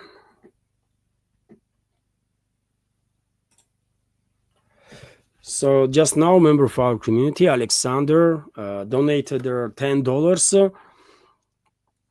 Thanks, Levan. You got Israel right, and our Western regimes need to be freed of Israeli influence too. The genocide would not be possible without it. I agree with you that without Western assistance, Israel would not be in a position to commit such tremendous crimes with such impunity. But leading Western countries are in support of Israel, no matter what they are doing, including US, by the way. And you see on daily basis how emboldened regime of Israel is, this Israeli fascist regime is, that they literally don't care. They just don't care. Thank you very much for your donation. Appreciate. And dear friends, let's continue with что? Okay.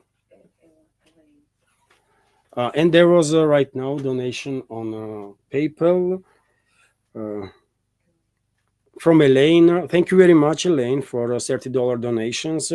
Comment is thank you, and gifter, thank you very much for your gifter, for your support and attention. Truly grateful. So we managed to raise $40, right, at this point. So thank you very much, Elaine, and thank you very much, Alexander. And let's continue our chat, dear friends. I see a question from Noneya. Is it true Turkey will occupy Ajara, Georgia, if Georgia does not comply with NATO?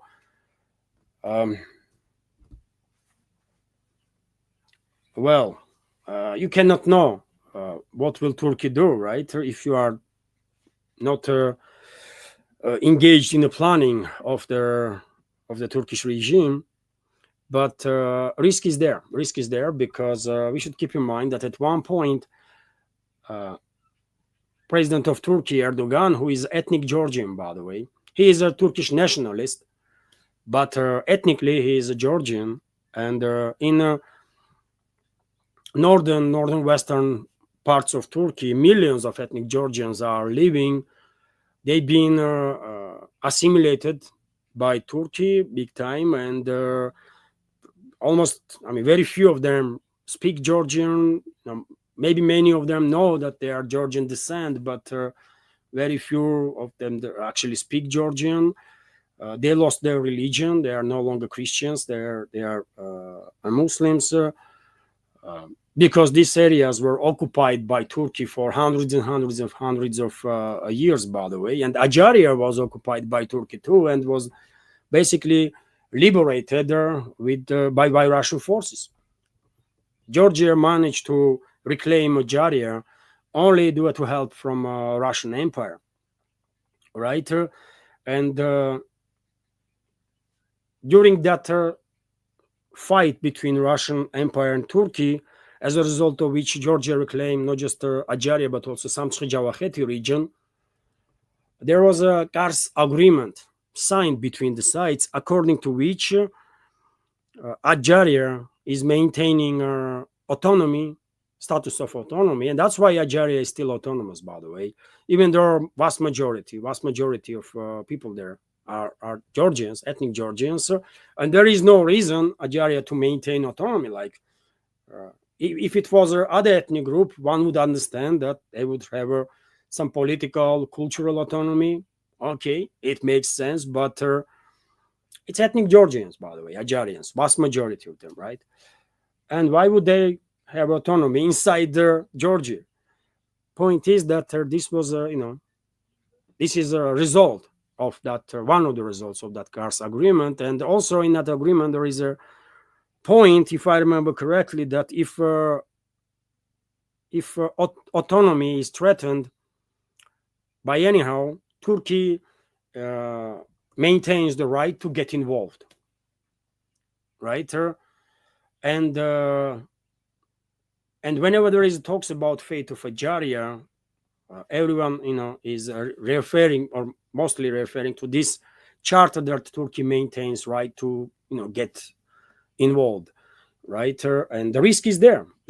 Because, as I said, President of Turkey, Erdogan, at least on one occasion, and maybe even more than that, stated that Batumi is a Turkish city.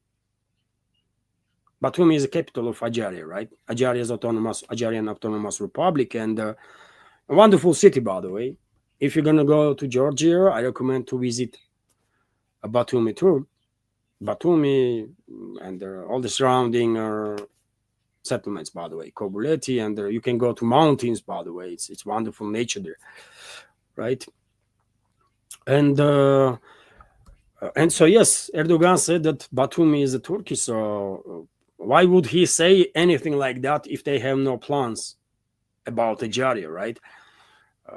When it comes to such a construction of the question, if Georgia will not cooperate with NATO, or Turkey will take Ajaria, I don't think so, because this Kars agreement was signed not just by Turkey but by Russia too, right? And I don't think Russia will allow Turkey to take any parts of Georgia whatsoever. If Tbilisi maintains good working relationships with Russia, then Russia will protect Georgia, as it has done before, by the way. Russia will protect Georgia, right? But if somehow collective West will manage to bring Georgia to power Western assets, and they will definitely destroy whatever is left from relationships between Russia and Georgia. And in that case, I don't think Georgia will have any bright future. But I don't think NATO is a guarantee of Georgia's territorial, or cooperation with NATO is a guarantee of Georgia's territorial integrity in any way, shape, or form, by the way. It's exactly the opposite. I mean, Turkey is a NATO member state. Right now, there is a military exercises in Georgia in which Turkey is also participating. And I have a question. When for Georgian leadership, for example, when that Turkish leadership openly had made statements about your territories, Why you are allowing Turkish militaries to learn about your army's tactics, your army's communication networks, your army's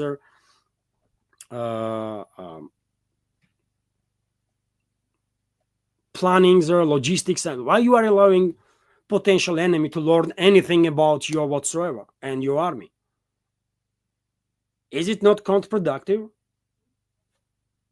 I mean, you tell me, maybe I don't understand something, but I'm quite sure Turkish militaries and intelligence are monitoring everything in regards to Georgian military, how they are training, what kind of communication systems they are using, what logistical lines do they have, because who knows, maybe tomorrow, day after, things, the situation will change in the region, and Ankara will think that, well, it is time to reclaim Majaria now.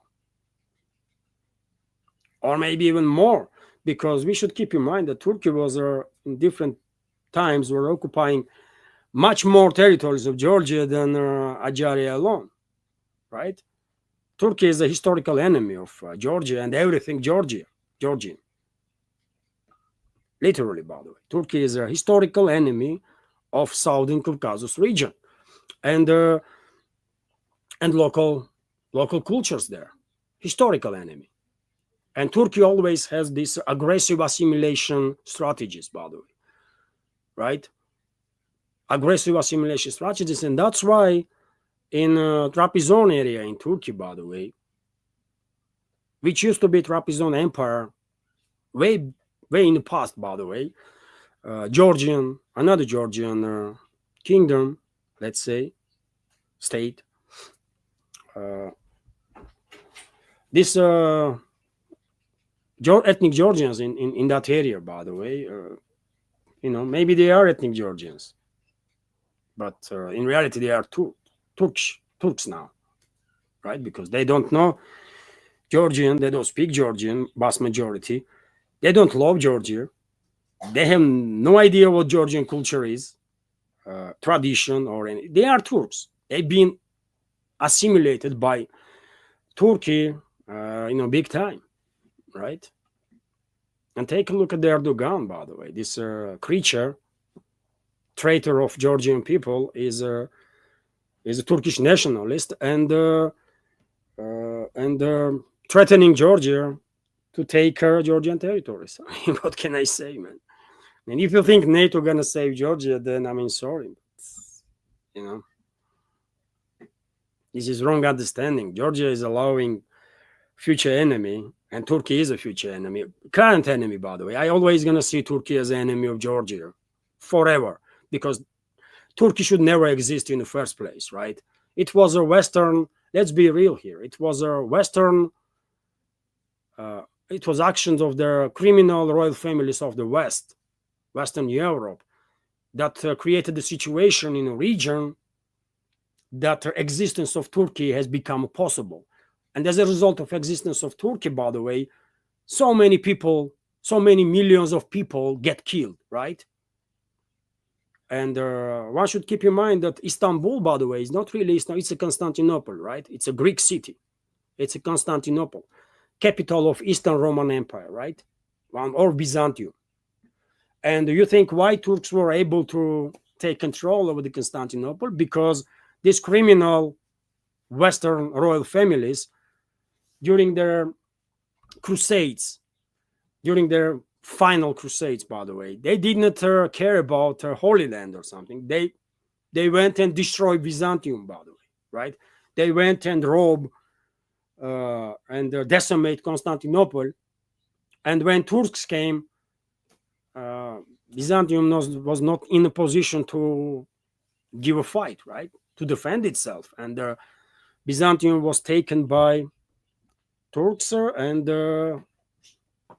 since then there is no more Constantinople on historical map, which is a tragedy, by the way, I will say, of Orthodox Christianity.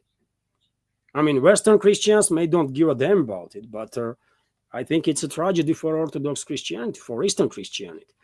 That's why I am quite hostile towards Vatican, by the way, because I think Vatican is a criminal organization.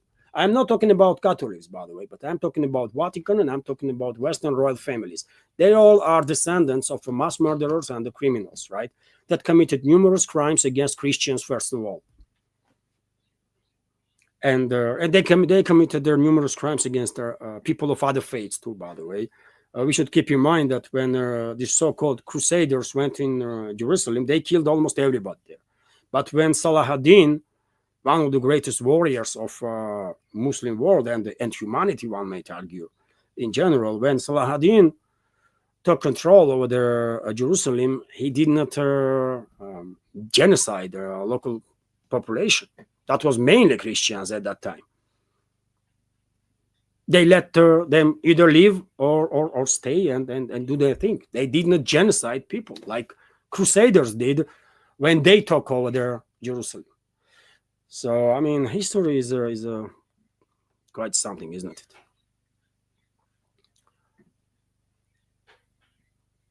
And Salah ad-Din, by the way, was a Kurdish, ethnic Kurd from Kerbala, I believe, which is in Iraqi Kurdistan right now.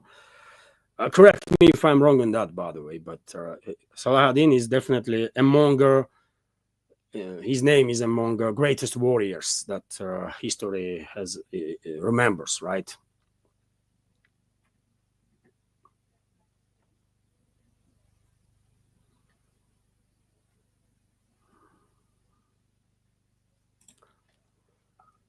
Nidish Kumar is also commenting. Levana, can you do news summary faster, except military summary? You can interact with your subscribers more regarding news. Let me digest what Levan, can you do news summary fast, except military summary? You can.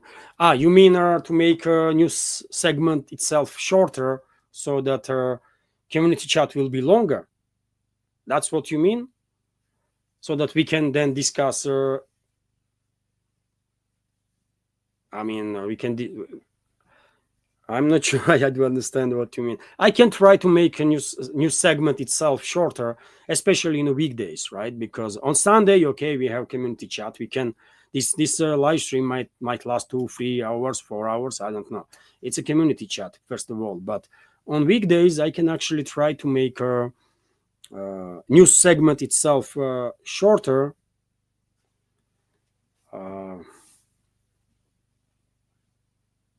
Let me try. Let me try. Yet again, thank you for a recommendation, Nidish.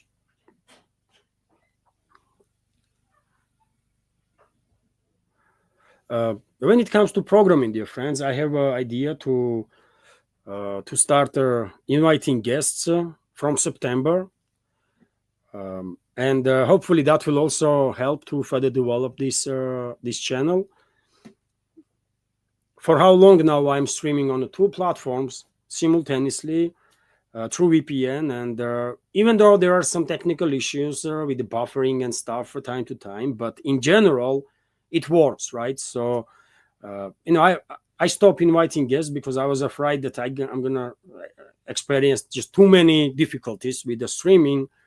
But if that is not the case, then why shouldn't I invite guests, right?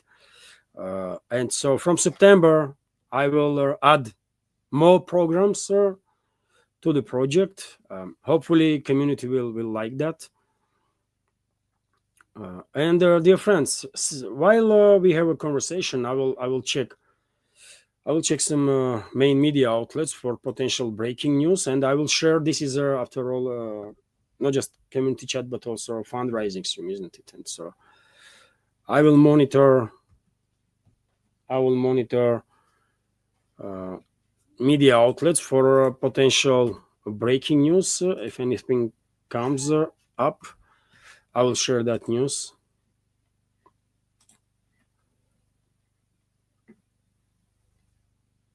So we already managed to raise $40 from target, which is 200. Don Zugar is asking, Don Zugar, some people believe that Adolf Hitler was homosexual. Is this theory coming in Russia? I know he had a so-called girlfriend, but no offsprings was produced from the relationship.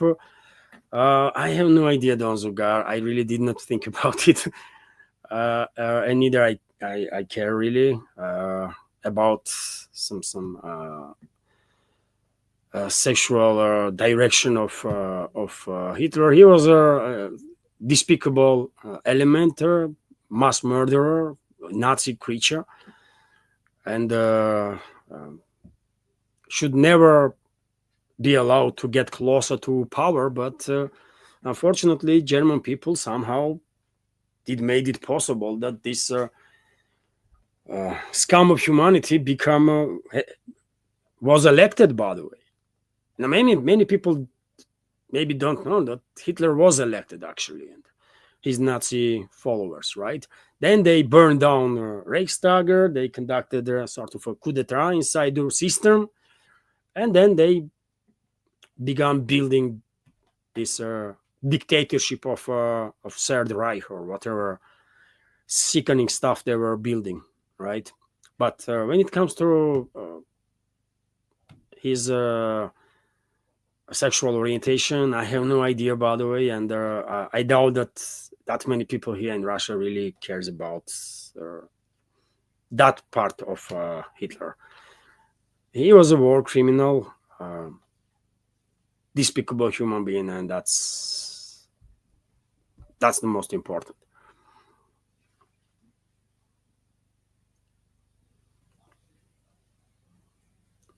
As always, dear friends, capital Q will help to notice the question.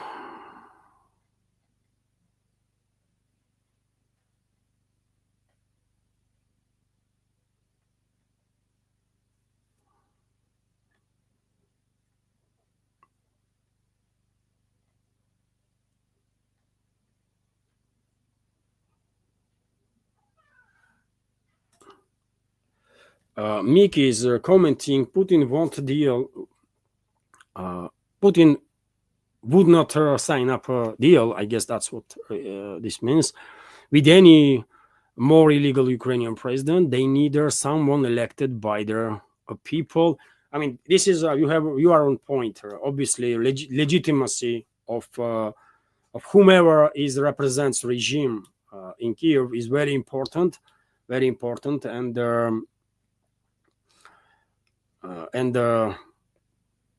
maybe one of the reasons why Zelensky is going to be replaced by the West right now is that they want to put someone in charge that are controlled by them 100% and will manage to gain some traction among electorate in Kiev-controlled territory. Zaluzhny is such a person, but one should keep in mind, dear friends, that Zaluzhny is also a Nazi, right? He is strongly affiliated with the Azov Nazi formation, right?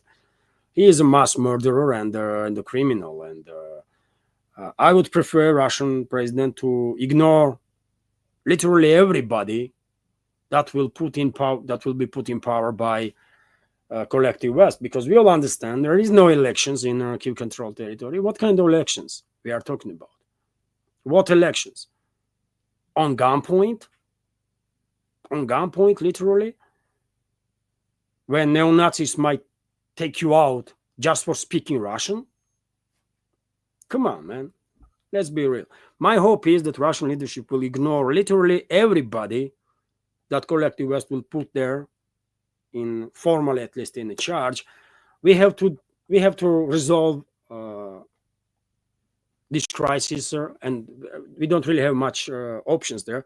We have to resolve situation militarily first. We have to achieve unconditional surrender of the Kiev regime and their NATO backers, and then we will manage to organize elections, referendums, and everything. Right?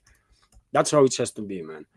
I literally don't care who is put in presidential office by the West. Zelensky, Zaluzhny, Sirsky, Mirsky, or some other Gandon, right? Who cares, man? They all are freaking animals, and so only once Russia will liberate all the Russian territories, including Kiev, we will see decent human beings, by the way, being allowed to participate in the political process, and then I will believe that some elections did take place when you can freely express your support for and you can freely speak Russian, for God's sake, which is your native language. For majority of people in Q-controlled territory, Russian is a native language, by the way. This is language that they start speak, right? And therefore, you know what? Obviously, you know, Kremlin not going to say openly that they just don't give a damn about Western games and who would they put in a position of power. Moscow not going to say nothing like that. But my hope is that when it comes to, you know, real policy, real politics, hopefully Moscow will ignore them, man. They don't deserve no respect and no attention.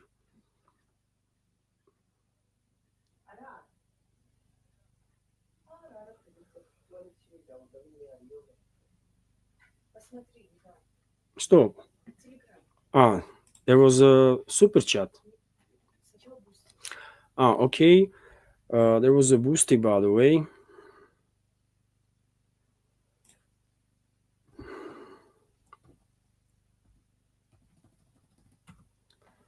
So let me highlight, dear friends, screenshot from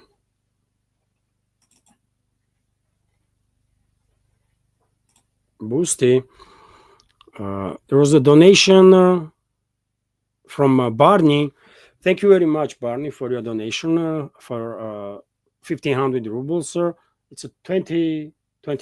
Thank you very much for your $20 donations. Comment teaser. Thanks, Levan, for keeping on working during your break. Not everyone in the West is brainwashed. I have no doubts about it, Barney. Thank you very much for your comment. And that is my hope, that people like you, people like our community, you know, will manage to wake up more and more people in the West. And at some point, hopefully, you will be in a position actually to influence political processes and hopefully even regain control over your own countries, right? And that is your own, you know, destinies. Hopefully, you will manage this to do. I'm supporting you guys. You know, I hope you'll be successful, because you should be in charge of your country, not some freaking globalists or multinational corporations or whatever clans are behind these corporations. People should be in charge of the destiny of them, their own destiny, and their destiny of their country, right? And in this regard, by the way, I mean, I'm being honest. I think we here in Russia are much more in charge of our destiny than Western public ever was, actually, or at least was in last 4 or 5 decades, when group of globalists become, you know, reach absolute levels, right, or almost absolute levels. Once again, thank you very much, Barney, for your donation. And there was a super chat also.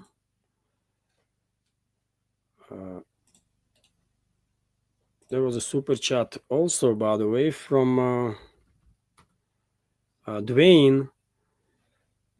And let me highlight, dear friends, super chat for Dwayne, member of our Rumble community.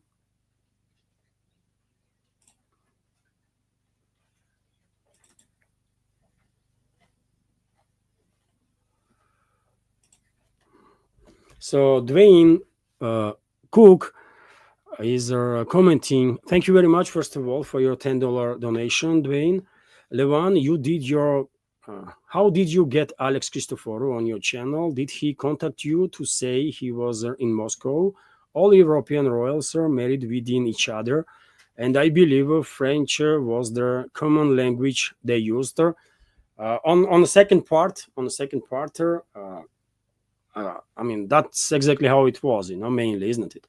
At some point, by the way, Russian royal family, French was a main spoken language among Russian aristocracy too, and therefore I'm not surprised absolutely, and no one should. But that was the case in other European countries too. Also, we should keep in mind, by the way, that royal families, very many royal families, by the way, as you just mentioned, inbreeding between them is a definitely a thing, right? And they are all cousins, man. They are all of them are freaking relatives. Almost all of them. I mean, there might be some exceptions here and there, but in general, I mean, can you imagine last Russian emperor, German Kaiser or whoever he was, right? German royalty and British royalties. They were relatives, by the way, cousins, and this is historical. You can trace back such stuff, through history. So yeah, I agree with you on that. But one should keep in mind that nevertheless, France has lost her position significantly, tremendously in European continent. At one point, yes, France was leading this movement of enlightenment movement, let's say, and France and Germany was competing with each other, right? And both countries had tremendous philosophers and brightest minds for the time, right? But somehow through military means, financial means, intelligence means, London managed to get initiative, by the way, and they were more successful. And until now, especially after they defeated Napoleon, right? That was broken already, by the way. After Russian anti-Russian campaign, Napoleon was finished, basically, but nevertheless, after defeat of France due to this psycho Napoleon, London gained initiative and never lost it. And French elites, by the way, they cannot they cannot agree with that for understandable reasons. They are quite ambitious too, right? And they see France to be a leading country in many ways, and I don't think they love to take orders from London or from anybody for that matter. And that's why I think there is a serious internal confrontation among the globalist movement that both elites, by the way, British and French elites, are part of, right? But they hate each other. They literally hate each other. And I remind you, dear friends, that it was Trafalgar battle, or when Napoleon's army was finally destroyed. One may argue that's the beginning of the creation of this one of the most dangerous criminal clans ever existed on this planet. I'm talking about Rothschild criminal clan, and they were speculating on markets, isn't it? They were speculating on markets. They spread through their means information that French actually won in that battle. That caused tremendous chaos in London. Correct me if my knowledge of that period of history is wrong, but I believe that caused tremendous panic in London, and Rothschilds used their opportunity to basically buy for pennies almost everything that was devalued tremendously straight away once very same Rothschilds managed to spread this fake news that France won. Then it turns out that France lost, right? But by that time, Rothschilds were richest criminal organization in UK, and then they spread into France, Germany, and eventually, I believe, German part of it took over, allegedly, of Interact1. But let some historians of Rothschilds spoke about this topic in more details. But yes, interesting nuance there that you are highlighting, that yes, French language was a most spoken language at one point among aristocracy, for sure. And when it comes to interview with Alex Christoforou, I contacted him. I was invited a couple of times on Duran in the past. I have invited Duran, Alex and Alexander, to my channel also. And we have means of communication. I know how to contact Alex. I did when I saw his video. By the way, I watched his video literally. I mean, with very few exceptions, almost on daily basis, right? And so when I noticed that he was in Moscow, of course, I contacted him. I asked for an interview, and because Duran, by the way, and Alex and Alexander are very supportive of alternative media and the small creators, by the way, especially, he did not refuse. And rest you can see on in that video of an interview. He could refuse, by the way. Once we agree on interview, then it happens that Alex end up in a tremendous rain, by the way, right? Maybe you have seen his video when he was sheltering in different parts of the city from this like tropical rain. And he had every reason to message me and said, Levan, there is a situation here, and let's do this interview like tomorrow or after a week or something. Like, he had every reason to do so. And of course, I would understand. I mean, it's simple, isn't it? But he did not. He actually, came to meeting place. We exchange opinions, by the way. It's not just like hello, let's do interview. No, we exchange opinions, or just walk little around, then recorded the video, and I find out that he did not even publish his own video for that time. And that's a level of commitment to alternative media, isn't it? That's something to be appreciated. This attitude. And by the way, Alex and Alexander, their work ethic is something extraordinary, man. Their work ethic is something extraordinary, isn't it? Every single day, updates on their own channels, and then also Duran, by the way. And it's very hard work, by the way. I mean, from outside it might don't looks to be hard, but trust me, it's freaking hard, man. and I admire their work ethic, by the way. I mean, what a great people, man, I can tell you. So that's how it was. That's how it was. And I'm very grateful to Alex that he find time for our community, by the way. And many members of our community are also members of our community on Duran. I am a member of Duran community too, by the way. So we are one big family. It's alternative media people, right? So that's how it is. Thank you for your support, Dwayne, for your comment and donation. Appreciate.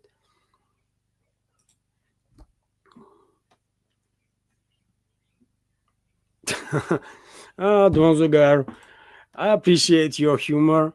Donzugar is commenting, Levan, can you get me a date with Maria Zakharova? I will pay for her lunch. Well, I guess Maria Zakharova has many fans worldwide. She is doing tremendous job, by the way, isn't it? I remember at one point there was Jane Psaki in State Department, press secretary of the State Department, and she was making headlines, by the way, for all the wrong reasons, right? And I'm talking about some, I don't know, 10 years ago now, maybe more. It was Obama era, I believe. And then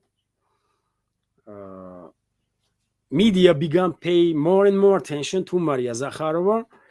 And at one point, I even call her Russian answer to US Jen Psaki, a Russian Masha,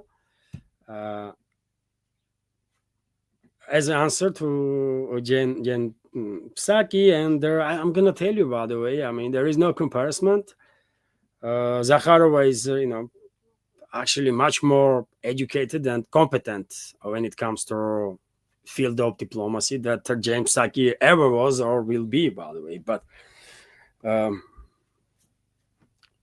nevertheless, sir, these two personalities definitely were making headlines, James Psaki and Zakharova. And James Psaki is now working for, I don't know, CNN or something. And Maria Zakharova still in the foreign ministry, by the way, and she's a high-ranked Russian diplomat. It's not just her official press spokesman of the Russian foreign ministry, but her title is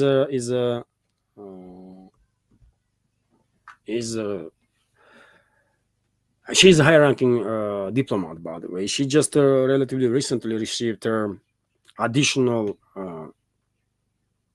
title in diplomatic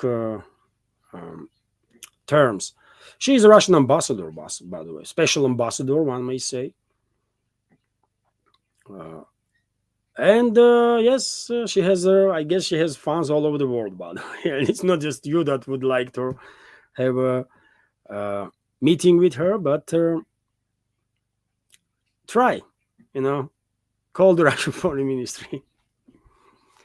You know what, if my channel was a little bigger, and maybe one day, our community will go bigger and stronger, and at that point, maybe I will contact foreign ministry and will ask for a permit to join a press pool of the foreign ministry. Maria Zakharova has a regular press briefings, and if not every day, at least time to time, I would go and ask some questions about topics that our community is interested in. But to be noticed, by the way, I guess my channels have to be, I don't know, like 3, 4, 5 times bigger.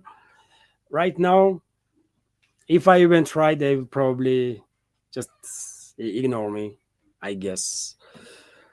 But who knows? Sometime in the future, maybe, I will even be able to make interview with Zakharova, and who knows? Maybe even foreign minister, man. Anything is possible.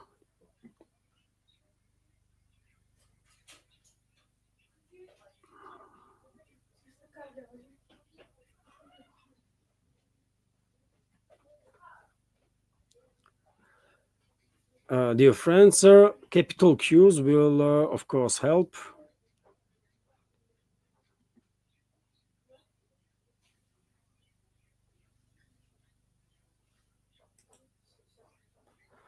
Levan, how is Palestine's per capita income higher than most developed nations? I don't understand the math.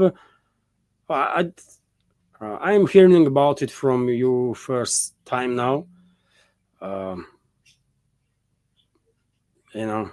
I don't know who is doing this kind of math, by the way, but you have seen videos from Gaza, right?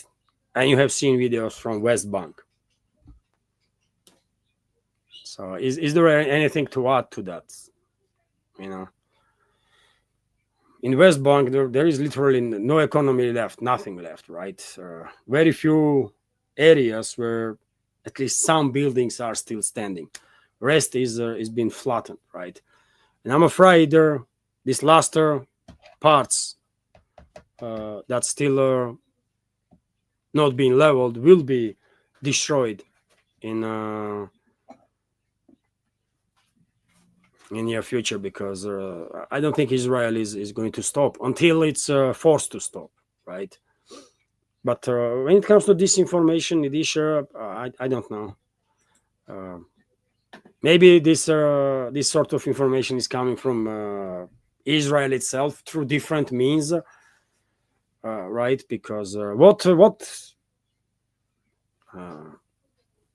we are talking about when Palestine is basically destroyed by Israel, right? West Bank, half of more than half is occupied, rest is terrorized literally on daily basis, and when it comes to West Bank, it's just leveled.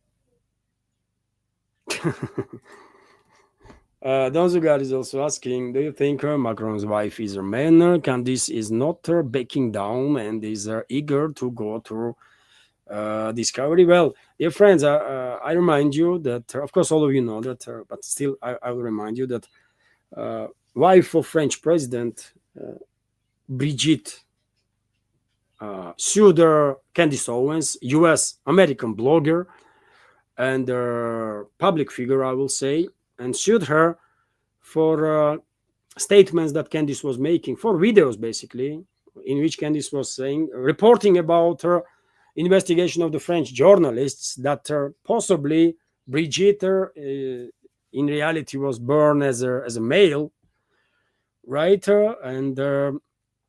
And before suing Candice, this Brigitte Macron, who is a member of Rothschild clan, isn't it, or something, sued two French journalists that was making claim that she was actually he, and she lost, by the way. Actually, a couple of weeks ago, there was a report that she lost the lawsuit that she went against those journalists, and after that, literally after a few days, she's suing Candice Owens. What the hell, man? What is she expecting to achieve with this lawsuit? It's a crazy, isn't it? And Candice is a great journalist, great citizen journalist. I will say she's doing some very good stuff, man. She's very brave, and I applaud her, man. I applaud everything I know about her until now. Maybe I don't know something, but what I know about her, and I have watched quite a number of her programs when she was a guest on other programs and so on. I mean, she's well versed and very brave a woman, definitely deserves respect, by the way. And she's gonna decimate this Brigitte or whatever their real name of that individual is, in court or otherwise, right, in the public field. When it comes to my personal take, is Macron's wife is a man or female?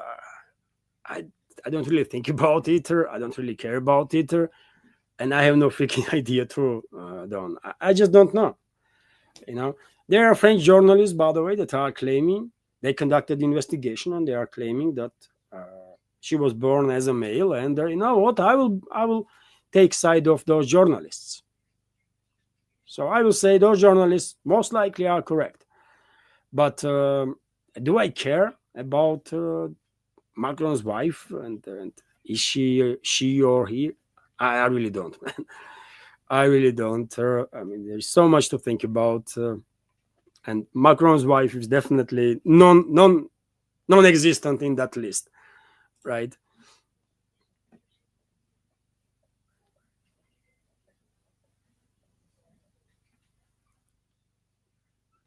Oh, let me check, dear friends, some media outlets.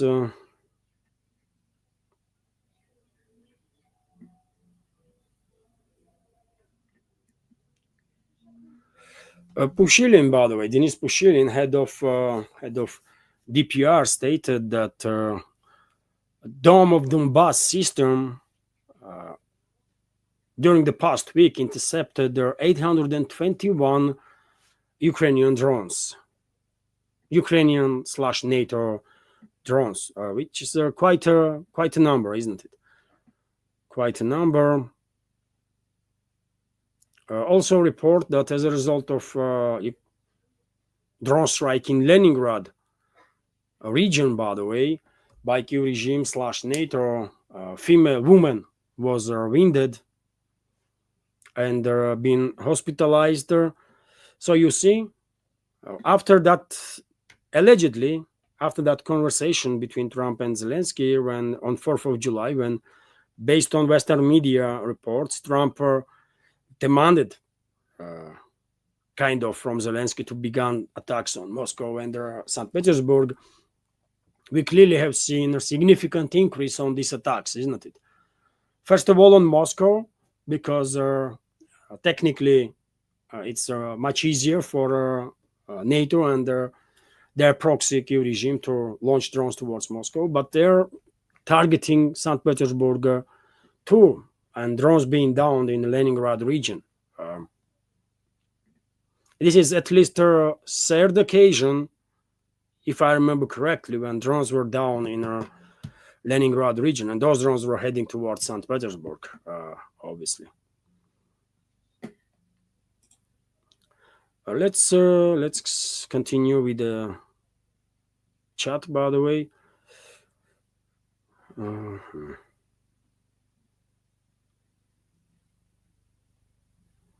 Oh, I see there is some tense discussion, let's say, between Svetlana and Kurter. I hope, dear friends, you are doing good there, and conversation is in a good faith.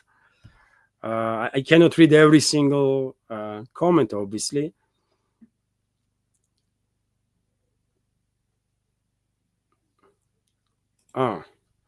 Noneya is commenting, list your payment apps above your name on the live stream. Okay, thank you for a recommendation, Noneya. If that will help, maybe for next Sunday stream, I'll do that. Let's see. I'm as you can understand, dear friends, I'm not really that good when it comes to this all technical stuff. I'm still learning how this StreamYard is operating.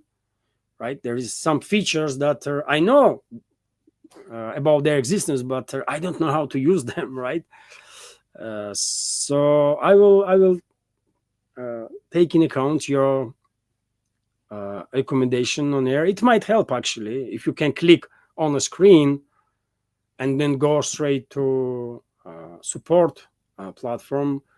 That will be more convenient, of course, than to open description box and find the link there. I see what I can do about it. Thank you very much.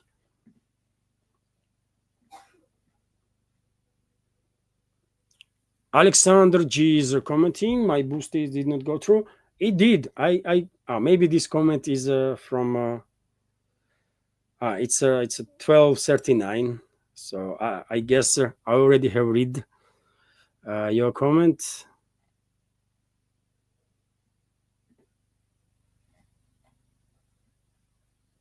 It did, Alexander. I read your comment, and thank you for your support.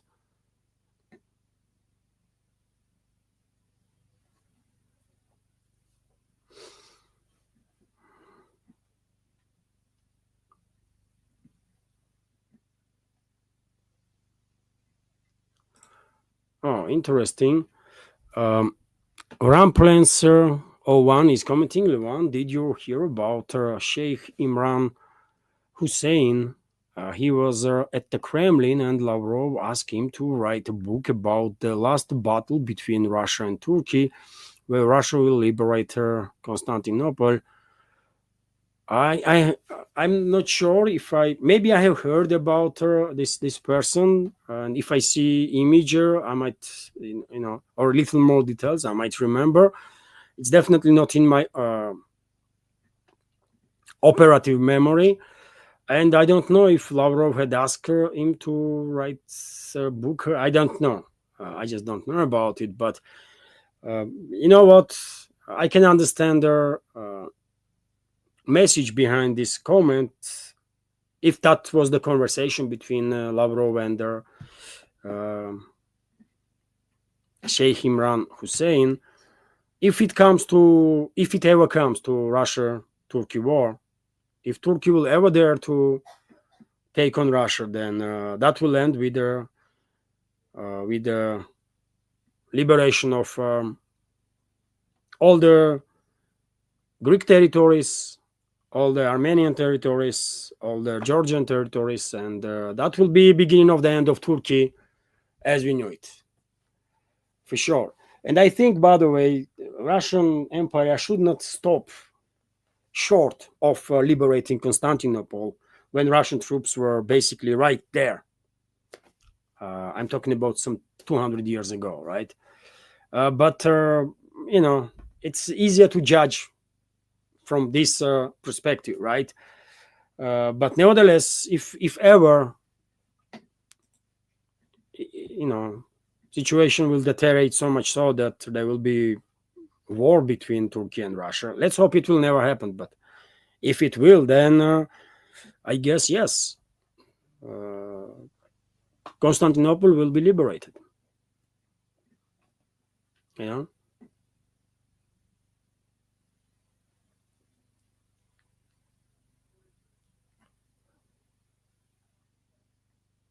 As it should, by the way. I believe fail of Constantinople was, as I already said, by the way, was one of the greatest tragedies of Orthodox Christianity.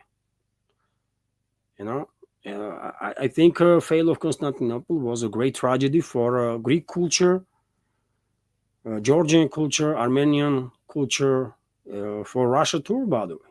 Consequently, entire Orthodoxy end up being harmed big time, obviously, right? And one may only understand that, I think vast majority of Orthodox Christians would love to see liberation of Constantinople, man. I would certainly like to see it. Let's be real here, right? I'm not playing no polite correctness, by the way. Today, it's a territory occupied by Turkey, yes. But, I think Constantinople should be liberated.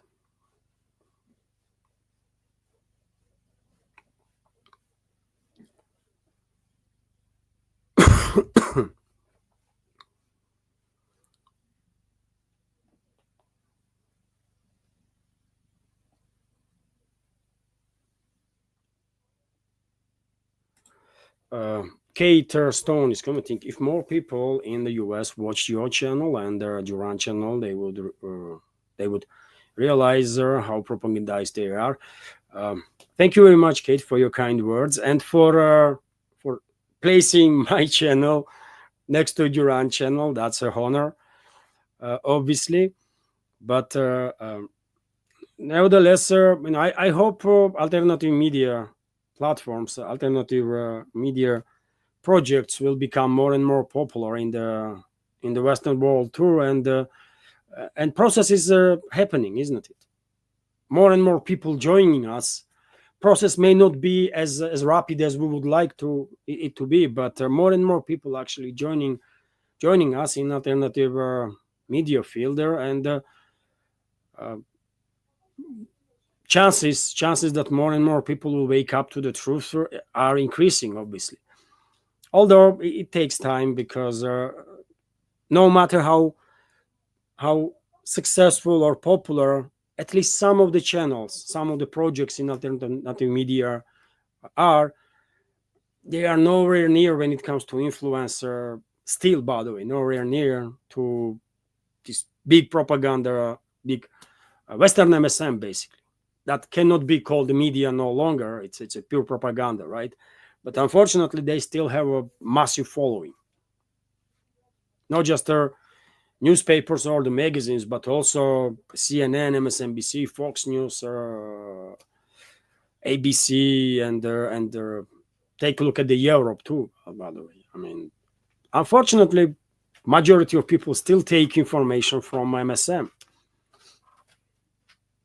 And until they will switch to alternative media, I'm afraid they're going to stay in this bubble of fake world that was created for them by the MSM and the Western politicians. And they're gonna feel such a pain, by the way, once they will, once this bubble will burst and they will face reality. I mean, it's gonna be such a shock for them, isn't it?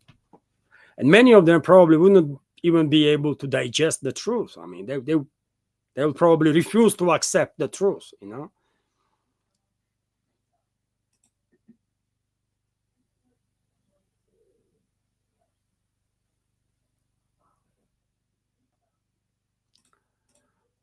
Alexander G is commenting Mossad and CIA run most of these Al-Qaeda terrorist operators. It is true, by the way, of course. Al-Qaeda was created by CIA with active participation of British Secret Services, obviously. And whenever you mention CIA and their MI6, so you know Mossad is there too, right? And it's not just Al-Qaeda, but ISIS, by the way. Remember, when ISIS was created, all the leaders of ISIS, literally all of them, by the way, in initial stages, were coming from where? From US military jails, from jails that US was controlling in Iraq. They've been you know, indoctrinated, they've been recruited, and then they've been used, right, to organize this tremendous tragedy for the Middle East that ISIS bring to the people. Of course, Mossad, CIA, and MI6 are behind the vast majority of the terrorist organizations. There might be some offshoots that are operating independently.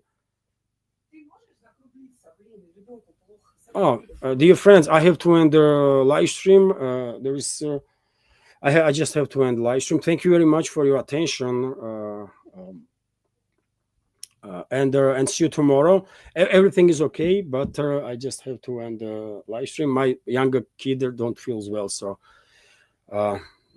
thank you very much, and see you tomorrow, dear friends. Bye for now.